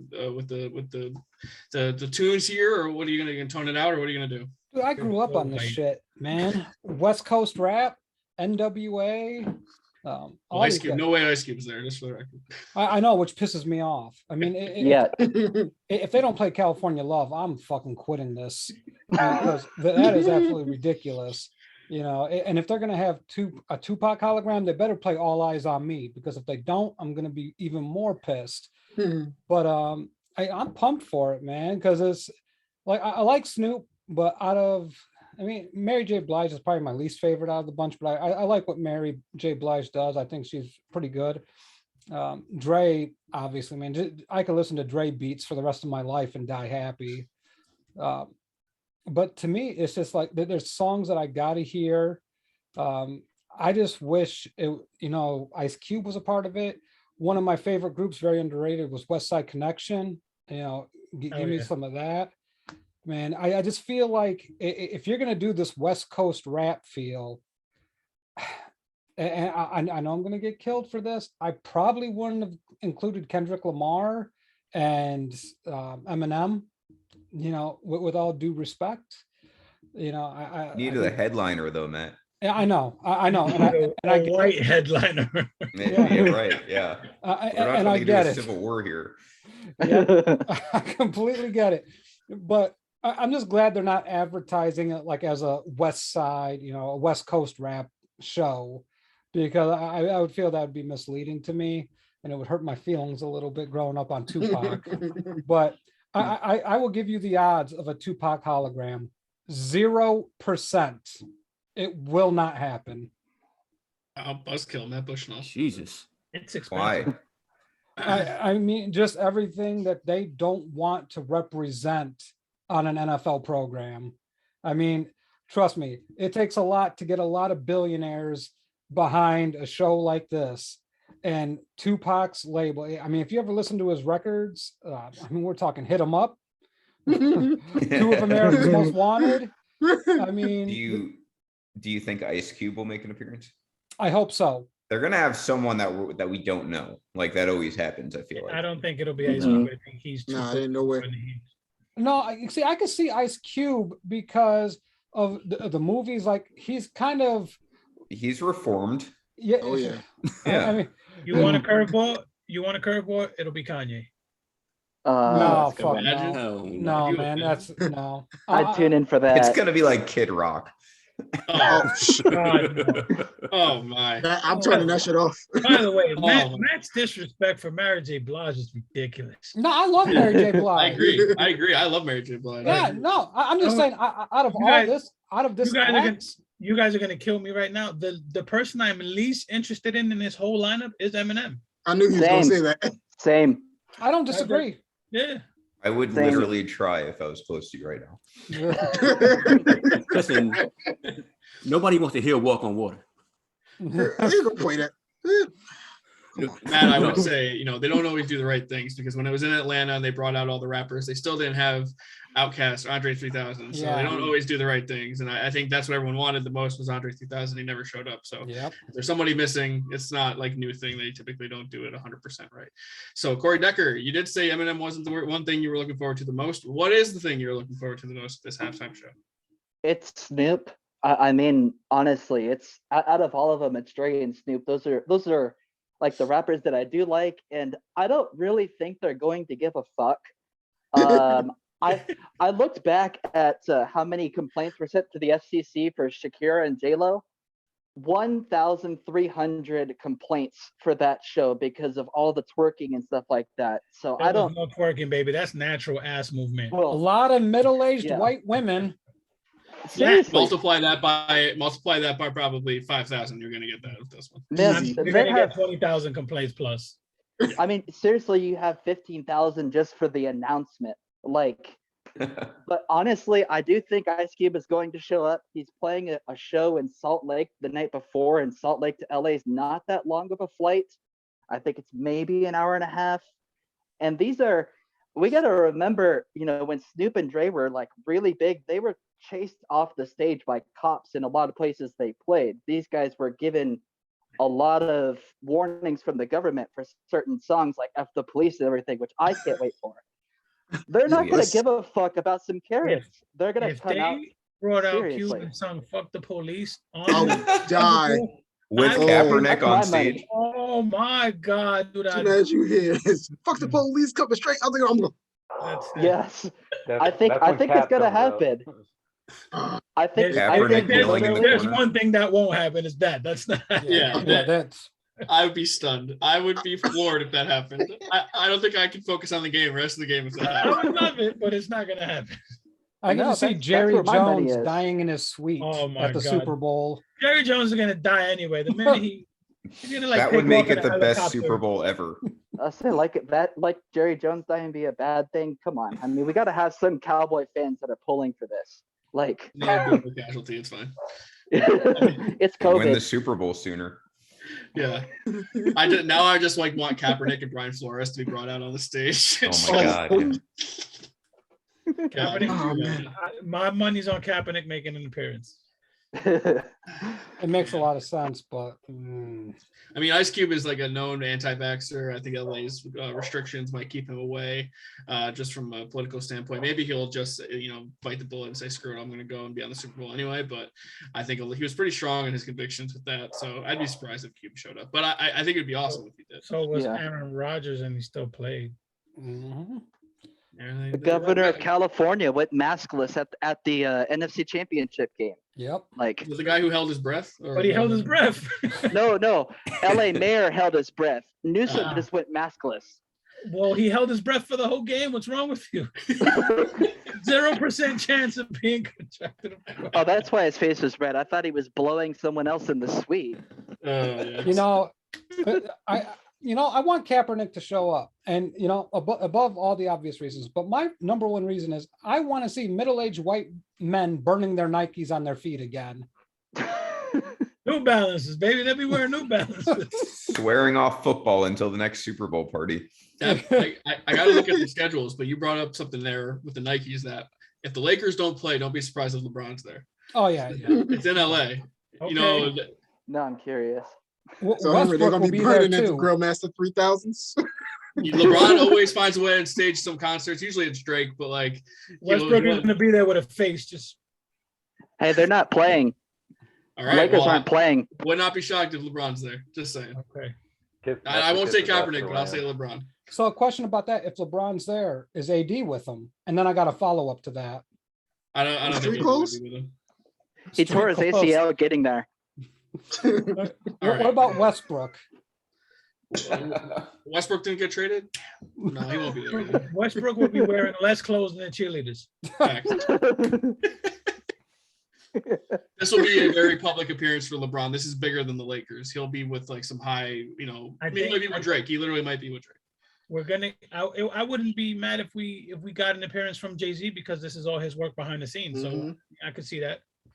Well, then if you get Jay-Z, then the Kanye thing makes sense too. So Did they bury their beef? I thought Kanye was beefing with Jay.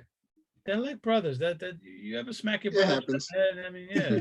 Is your brother have like 15 diagnosed mental disorders? Have you met my brother? I have not. The answer to that is yes. Henry was While going to I'm say, on the well, which podcast- family member? Look, let me give you an example, and I'm not lying. While I'm on the podcast, I had to mute myself because I hear him. Yo, I'm outside. I'm texting him like I'm on a fucking podcast, dude.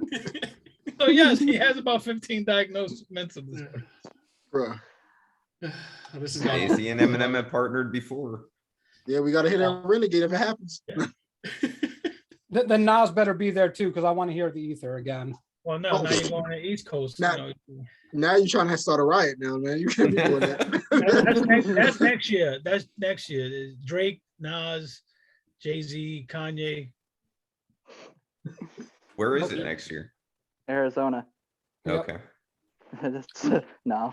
We're all Giants going are going to win the Arizona. Super Bowl then. All right. Well, Oh, man. the halftime show is certainly one for the ages. Very much looking forward to it. Can't wait to see how they pull this off.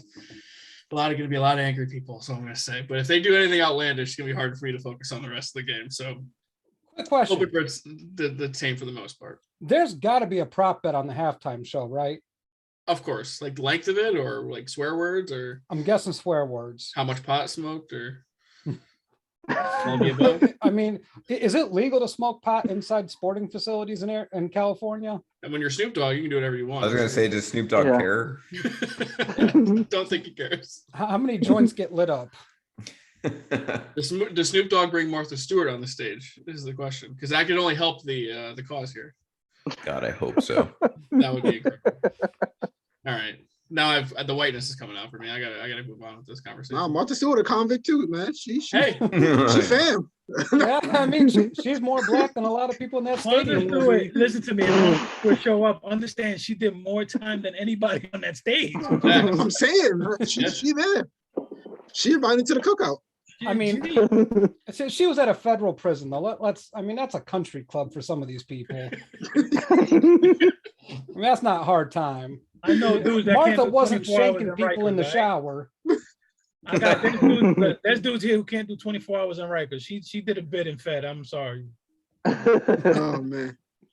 okay, we're an hour and a half in, and we've talked about this stuff for a little while now. I think it's finally time for us to make our official predictions, and I will kick us off here. And I just want to start by saying a few things, because I'm going to bet on this game in a number of different ways. And I wasn't going to go with my heart. I was going to go and think about it. But then at the same time, I always bet on the first touchdown. It's one of my yearly things I like to try to do. And it's always like a random person. Like it's always a tight end. The damn 49ers let Kyle Juszczyk score the first touchdown because of course they did. Like why wouldn't they make it normal? Like last year was Gronk. That made more sense. But like both tight ends are coming in questionable. So they're going to play because it's a Super Bowl, but I don't want to bet on someone who's banged up. So I went with my heart. The Rams typically like to get Odell Beckham Jr. involved early. if he's going to score a touchdown, it will be early. So if they get the ball first and if they move down the field, my guess is that number 3 will ignite things for the Rams. So I bet on Odell Beckham Jr. to score the first touchdown in this game. I also bet on Odell Beckham Jr. to score or to have 5 catches in this game. So I'm in on Odell in this game. I think he's going to have a nice one because I think a lot of the focus is going to be on Cooper Kupp.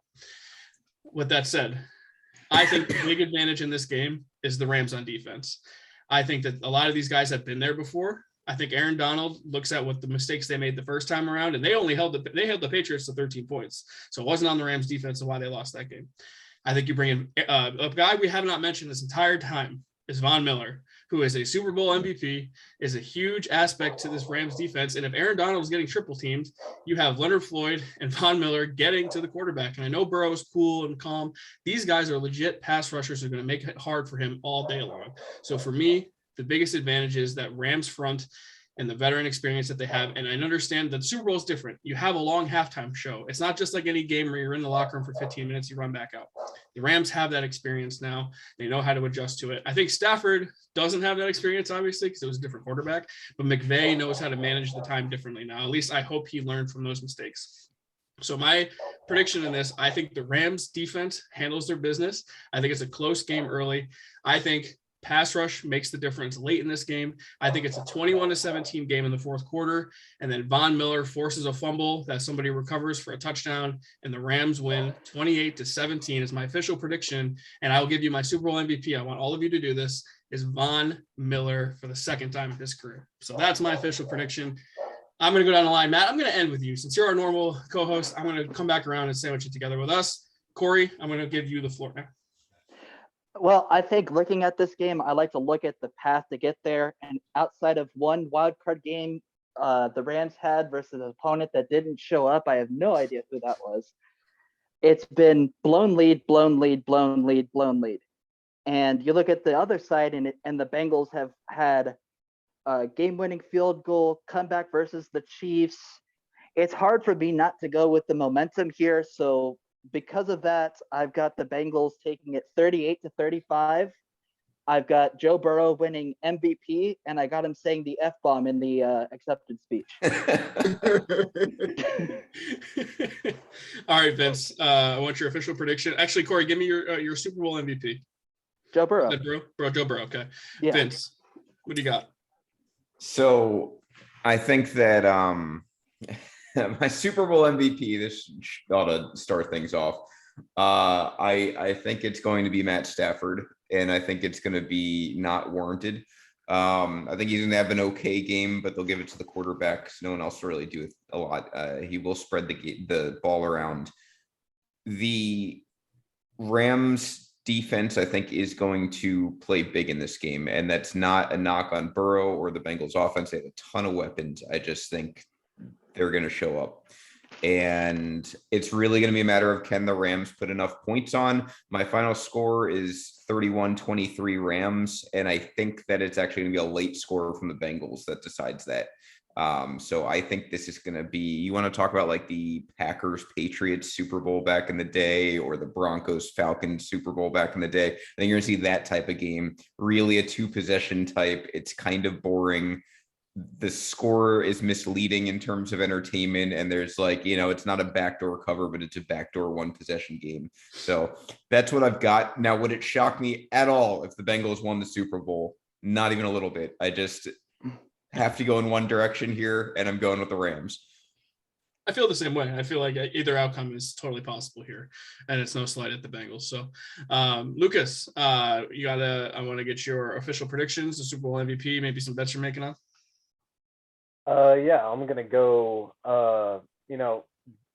We've kind of talked about it the whole time. It seems like everything's setting up for the Rams as far as star power. You got Ramsey, Donald, Beckham, bringing Beckham this year. Cooper Kupp's having an amazing year, bringing Stafford.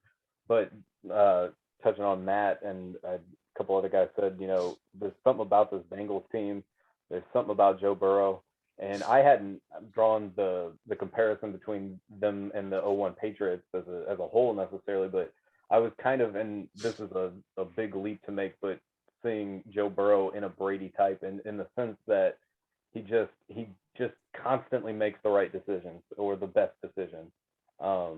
So I think this is a team of destiny, and I will pick the Bengals to win 21-17 on a late touchdown pass to Super Bowl MVP Jamar Chase. I love it. Leon, I'm going to save you to second to last because of the Stafford stuff. Jacob, I'm going to come to you now on your official prediction, Super Bowl MVP. What do you got? I'm gonna go saying that it's gonna be a shootout. I really, with these offenses, I think they're just gonna go at it. And since I'm a Gator fan, I'm gonna say Evan McPherson gets the game-winning field goal, and down go the Rams. Joey Cool. But I think Jamar Chase is going to win the MVP. I finally see a wide receiver winning the MVP. I want to see it. I want to see the wide receiver win the Super Bowl MVP. But I want to go with my heart's going with Joe Burrow, but I'm gonna, on my mind, I think Jamar Chase is gonna win it. But Evan McPherson, game-winning field goal. Bengals win their first one. And Ohio has something to cheer about. I'm glad Evan McPherson is getting some love because he's really been money all postseason. Oh, yeah. Hank, what do you got? First of all, I want to say that was classic Vince hedging his bet by saying, I'm not hedging. I'm just saying that I think classic Vince saying, I think the Rams are gonna win, but it wouldn't surprise me if that's a classic Vince hedging his bet. It wouldn't. I'm with Jacob. I think you guys are nuts. I think you guys have some low scoring games, and I think we're going to see a shootout. We have, two offenses that strike quick, strike often, two really good quarterbacks. Jake, I don't think we'll see a wide receiver win Super Bowl MVP because this league loves quarterbacks just way too much. Absolutely. So in order for that wide receiver to do something, the quarterback would have gotten him the ball, unless your wide receiver is doing something like Beaver where he's getting like 80 yards after the catch every time. I don't see a wide receiver winning, but I do think we have a 37-34 game Bengals.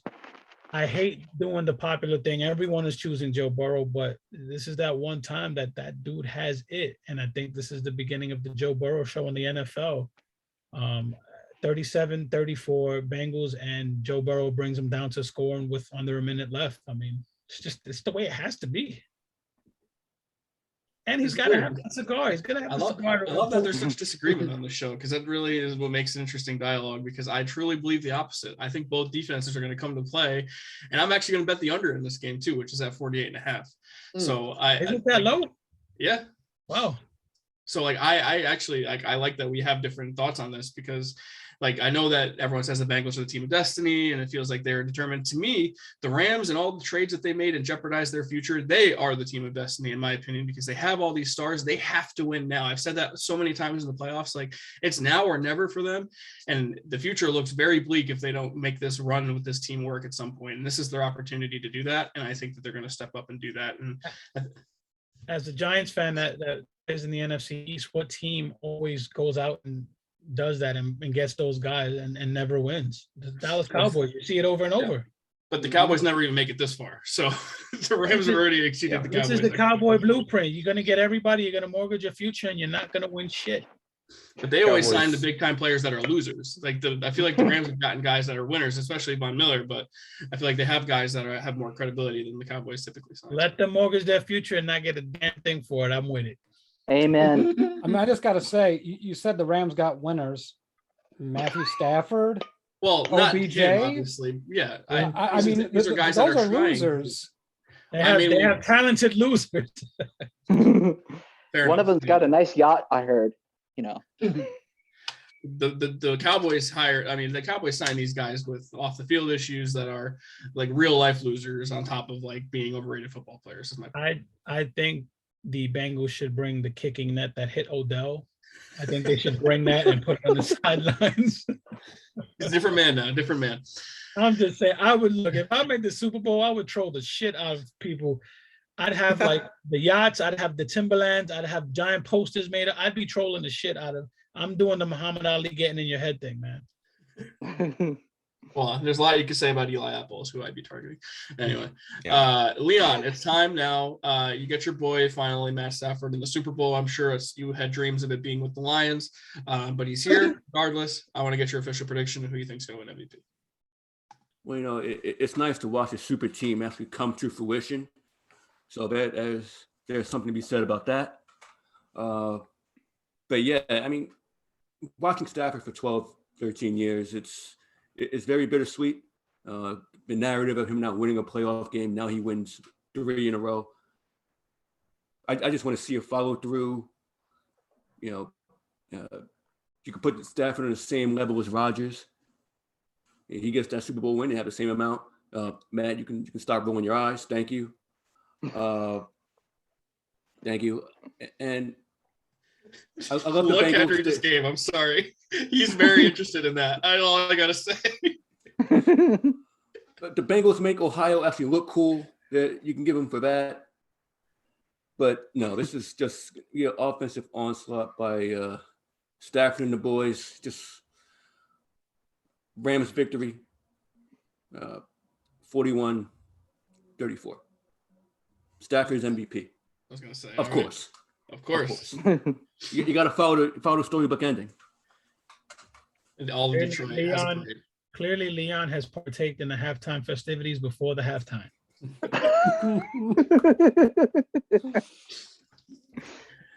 It's a quarterback league, though. If it's an offensive player, it'll be one of the quarterbacks for sure. So. It has to be, yeah. Yeah. I mean, what was it? If Eli Manning can get Super Bowl MVP, I mean, anybody can get it, right? I knew that was coming. Julian Edelman won Super Bowl MVP in that 13-3 nonsense game. So did he? Yeah, so it is possible that a receiver could win, but I don't see this being that low scoring of a game. So was he the last wide receiver to win it? Yes, he might have been the only wide receiver to ever win it. I don't know. I don't know if Rice got one for one of those 3 TD games. I think Montana must have got it, but I mean the one route where it was 55-10 with the Niners. I'm pretty sure they just gave it to Montana, but I'd have to look that up. All right, Matt Bushnell, it's the time we've all been waiting for. I think we all kind of know where you're leaning with this after your analysis, but let us hear your official prediction for Super Bowl 56. Yeah, so a couple of things. I'm going to give my first touchdown to Joe Mixon. I think he knocks down the door for the Bengals. I'm going to pick, and this is going to be, I think, a close game. I think a lot of people are picking high scores. People are picking low scores. I think it's somewhere in between. I think it's going to get really close to the over under at 48, 48 and a half, Randy. I think it was 48 and a half. Yeah. So I'm going to say it's going to be 24-24 with 30 seconds left. And the Rams are going to have the football on the, let's go 44-ish yard line in honor of Hank Aaron. And Matt Stafford is going to throw a pick 6 to your Super Bowl MVP, Eli Apple. A classic Matthew Stafford ending. When did you start living under a bridge, Matt? I sharpened this knife for a long time. It was, it started in a night in April, I recall, 2021. Everyone just had to go after the Bears, trading all that draft capital to get Justin Fields. This knife has been in my pocket for a long time. Eli Apple is going to stick it into the heart of the New York Giant fans on this podcast. Oh, this is a shot at me in Vince of all things. I'm going to watch you guys bleed out. God. I'm enjoying I'll delete my Twitter account if that happens. I can't take Eli Apple anymore. The guy is such a clown. Eli Apple, your Super Bowl 56 MVP. I have to look up the last time a corner won MVP in the Super Bowl, if that's even ever happened. Larry Brown, Dallas Cowboys. I feel like the Ravens Super Bowl against the Giants, a corner won or a safety won MVP. Maybe it was Ray Lewis. I don't know, but a defensive player. I thought it was Ray Lewis. Yeah, it probably was. But yeah, final score 30-24. Good God! If that happens, I promise I'll delete my Twitter. I'll never open it again. I can't do it. You can't. I can't deal with Eli Apple talking all that shit after. You cannot do that until you dress up as Andy Dalton and post it on Twitter. And yes, so is Ray Lewis. This is just a situation I didn't want to find myself in. I'm not going to lie to you. This is really unfortunate, Matt Bush. I regret letting you go last. This is a buzzkill for the end of the show. You should be happy. I'm not. I ought to be happy about this. You guys got OBJ in the Super Bowl. You got Eli Apple in the Super Bowl. I'd rather BJ Hill get the pick 6. Can BJ Hill get the pick 6? No, it's got to be Eli Apple. It's got to be Eli Apple. It's For the gotta record, be Eli I'd rather Apple. the Giants be in the Super Bowl. For the record. You also partaking in halftime festivities before that. Hey, I'm just saying, like I've seen a lot of shitty things happen in the Super Bowl, and if I know one thing about Matthew Stafford, I remember watching Matthew Stafford come up as a rookie.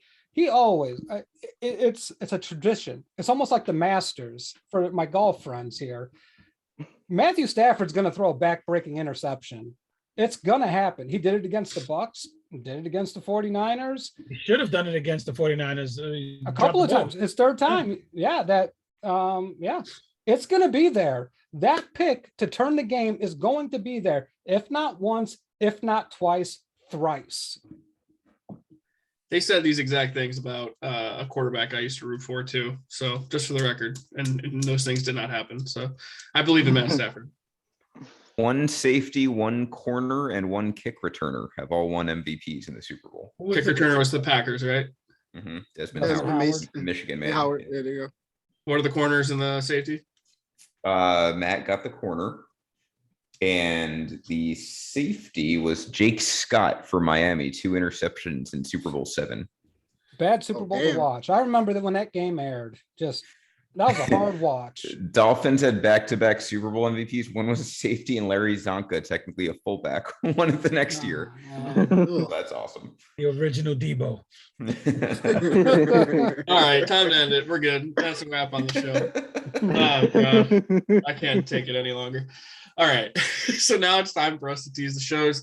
Henry and Vince, you guys had Dong City last night. We had baseball news today. What are your plans for the next show? Laugh at the players and the owners not getting a deal done for a while. Yeah, not having baseball is what we've got planned. I think we can officially, I was excited yesterday because we can officially announce it if we go on in 2 weeks or longer than that baseball won't start on time. So that's what we've got going on. All right, so I guess if you're in baseball, if you're not in baseball life, go over there, check it out. Just wait for an announcement on when they will be back. It could be around the same time baseball's back, which might not be till the summer. Who knows? We have no idea what that's like, but they have a baby by then. Yeah, yeah. That's a player prop. Will the baby be born before baseball starts? That's a great bet. Any official game. Obviously, spring training. Will it happen before my baby is born? I love that bet. We should post that in baseball life. I'm sure. I'll give the time frame. All right, now Jacob Leon, obviously big day in the NBA. James Harden traded for Ben Simmons, Curry, and a couple picks. When you guys planning to go again? And when can we hear your thoughts on all of the things the NBA trade deadline? First of all, Knicks didn't do shit. All right, it was all about Brooklyn. Let's just leave that right there and there. But I mean, like we always say, we got action. We had a lot today. So Leon, we go on Monday. We gotta turn it up a little bit on the grill. Monday. Yeah, Knicks didn't do shit. Lakers did shit. And Harden took his hobbled ass hamstring down the turnpike, and 2 soft players traded for each other. Is that going to be enough time for Leon to recover after Sunday? Nope. Your ass better be there. No, I'll recover because you know what? Drinking that champagne, you can recover very quickly. Victory. Like the victory cigar. Drinking that Andre, man, that $10 Andre. But yeah, Monday night, we'll be right back. So once you get your Super Bowl fix and you don't have anything to do on Valentine's Day, come hang out with them over at Basketball Life on the Step Back. I can't wait to get your guys' thoughts on all things NBA. And the Lakers losing to the damn Trailblazers today. That's shorthand last night. What a joke. Basketball just pisses me off. But Lucas, thank you so much for joining us, man. What do you got going on here? And hopefully we'll have you back on again in the near future. Awesome. Sounds good, guys. Thanks for having me. No problem. Always our pleasure. Love having your Vikings perspective, and you always offer a ton of insight. We greatly appreciate it. Now, Corey Decker, you have a new podcast as well to tell us about it, and maybe we'll have you on here in the near future as well, maybe with the 100th episode and maybe the draft preview. Well, I guess the only thing that I'll ever have in common with Dr. Dre is that I'll trigger Karens with my new podcast. Melvin and I, we have a Melvin Lopez, I'm going to butcher his name. Melvin with the Baseball Cosmos. We have a Christianity podcast that's just basically calling out some of the bullshit that a lot of our Christian family members do. Hopefully have an episode Saturday, and yeah, I'm just super excited about it. What's the name? It's called The Heathens podcast. We're brand new. We have one episode up, and we got another one going this week, so I'm really excited about it. Can't wait. Well, go check that out. I know I have to go check it out. I've been slacking on that, so I need to go give you a listen, Corey. So congrats on that. Wish you nothing but the best. Thank you. So before we go, Henry has some bets he'd like to lay out for us. You have any prop bets, Henry, or anything of interest for you? Because I kind of said what I was going to bet on, but the Super Bowl is historically known for prop bets. So what are you thinking? Real quick, I think a sure bet is when you hit me with the 48 points is the over under. I think the over is almost guaranteed money to me. I know you think otherwise, but take the over on that game, take the over on that game, take the over on that game. I think it's going to be close. It's going to straddle that line really close. Oh yeah. So that's the DraftKings line. I think other lines, I think another sports book had it at 54. That is a much more sexy line to me. That makes sense to me, right? Yeah. You'll get a lot of.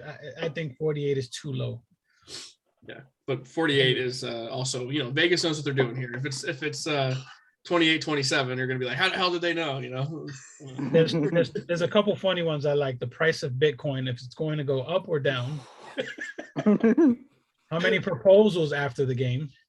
Oh God. This one is look to me. I think this is a guaranteed moneymaker.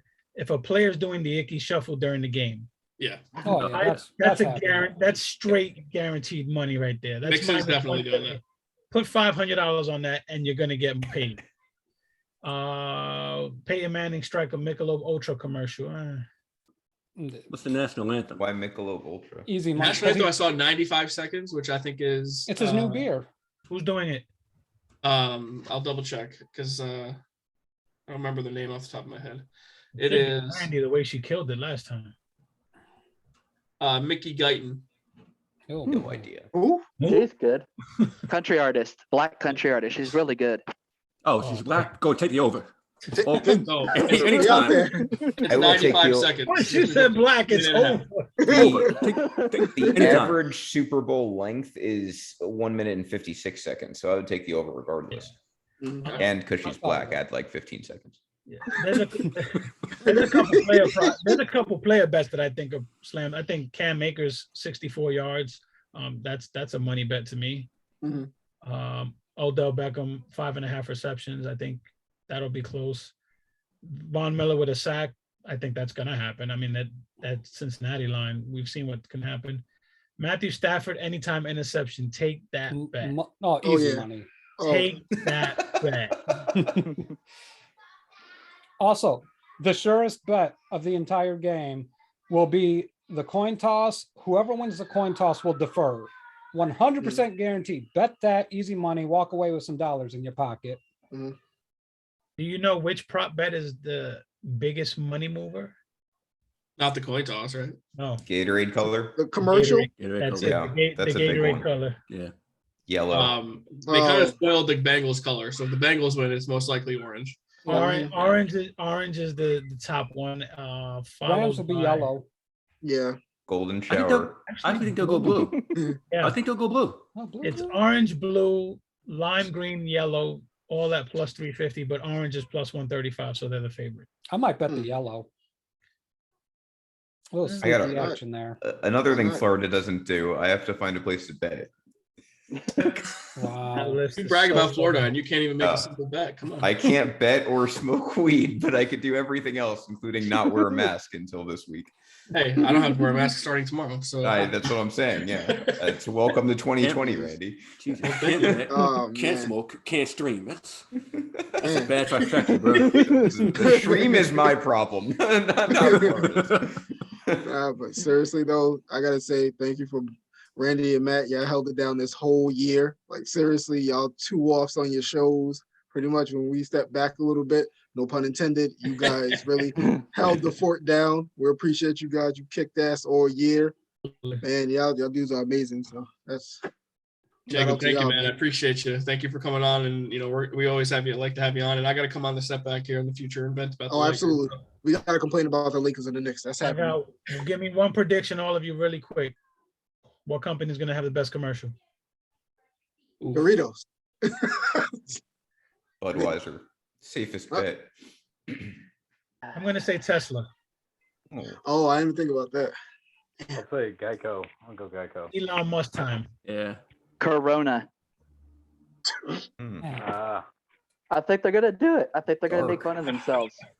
T-Mobile. I'll say Google. I'm gonna go Indeed.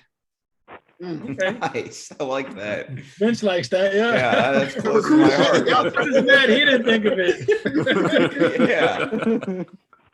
It's not going to be Pfizer or Moderna or Johnson & Johnson, that's for sure. I'm going to keep it nice. Do we get an AT&T commercial? Of course. Yeah. Oh, with our girl? Oh God, I hope so. Yeah. Yeah, I hope so. She should be the halftime. I almost said Verizon. AT&T is a better call. AT&T. All right, guys. Well, thank you for having me as always. Sir. Yes, thank you all for joining us. It has been so much fun to do this. And I just want to wrap it up by saying, the Giants started the Gatorade pouring on teams, just so you would all remember the Giants have a rich history of success, even though that they're in poverty now. So. And Florida invented Gatorade. Just saying. Okay, now we're done. I would believe it more if you said they invented Powerade. No, Florida Gators, Gatorade. That's yes, where it came unfortunately, from. Vince is correct about this. Mm-hmm. All right, John. Real quick for the viewing audience, I'm just going to wrap it up with Ricky said Amazon. Only if Jeff Bezos is in a divorce hearing will I rank that the best commercial. And then it's like Pitbull. Yeah. And then number 2, Randy, as always, thank you for, always jumping on. We had a lot of podcasts this past year and it's been busy. We've had Corey on, we've had Henry on, Jacob, Lucas, Leon, like all you guys see on the screen right now, we've had them on for prediction shows, the draft special, all this stuff, and it's been a wild ride. I do want to say we're going to have one more episode following the Super Bowl, and then we're taking a hiatus, right, Randy? We're going on vacation to somewhere. Look, I got a wedding fast approaching. I got some things changing in my life. I need to take some time and get my stuff situated, but we will be back. We got to get this 100th episode in. We got some drafts to talk about. Free agencies coming up in a couple of weeks, so we won't be gone for too long, but yeah, we will be taking some time off. But be sure to stick around for Tuesday. Can I hit you with one more thing, one last time, I promise, ever? We got all night. What, you have all night? I don't. I don't have all night. I was being sarcastic. Your favorite song right here.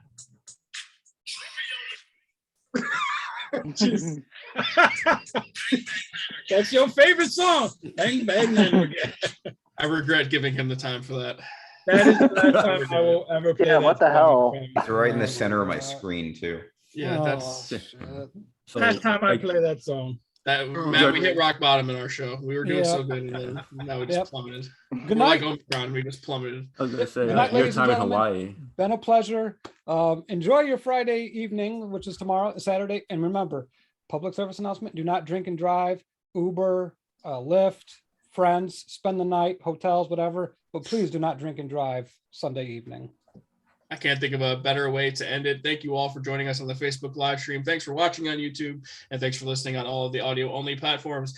I'm Randy Hammond, and for Matt Bushnell and all the guests joining us for our Super Bowl special. Enjoy Super Bowl 56, and we'll see you guys next Tuesday.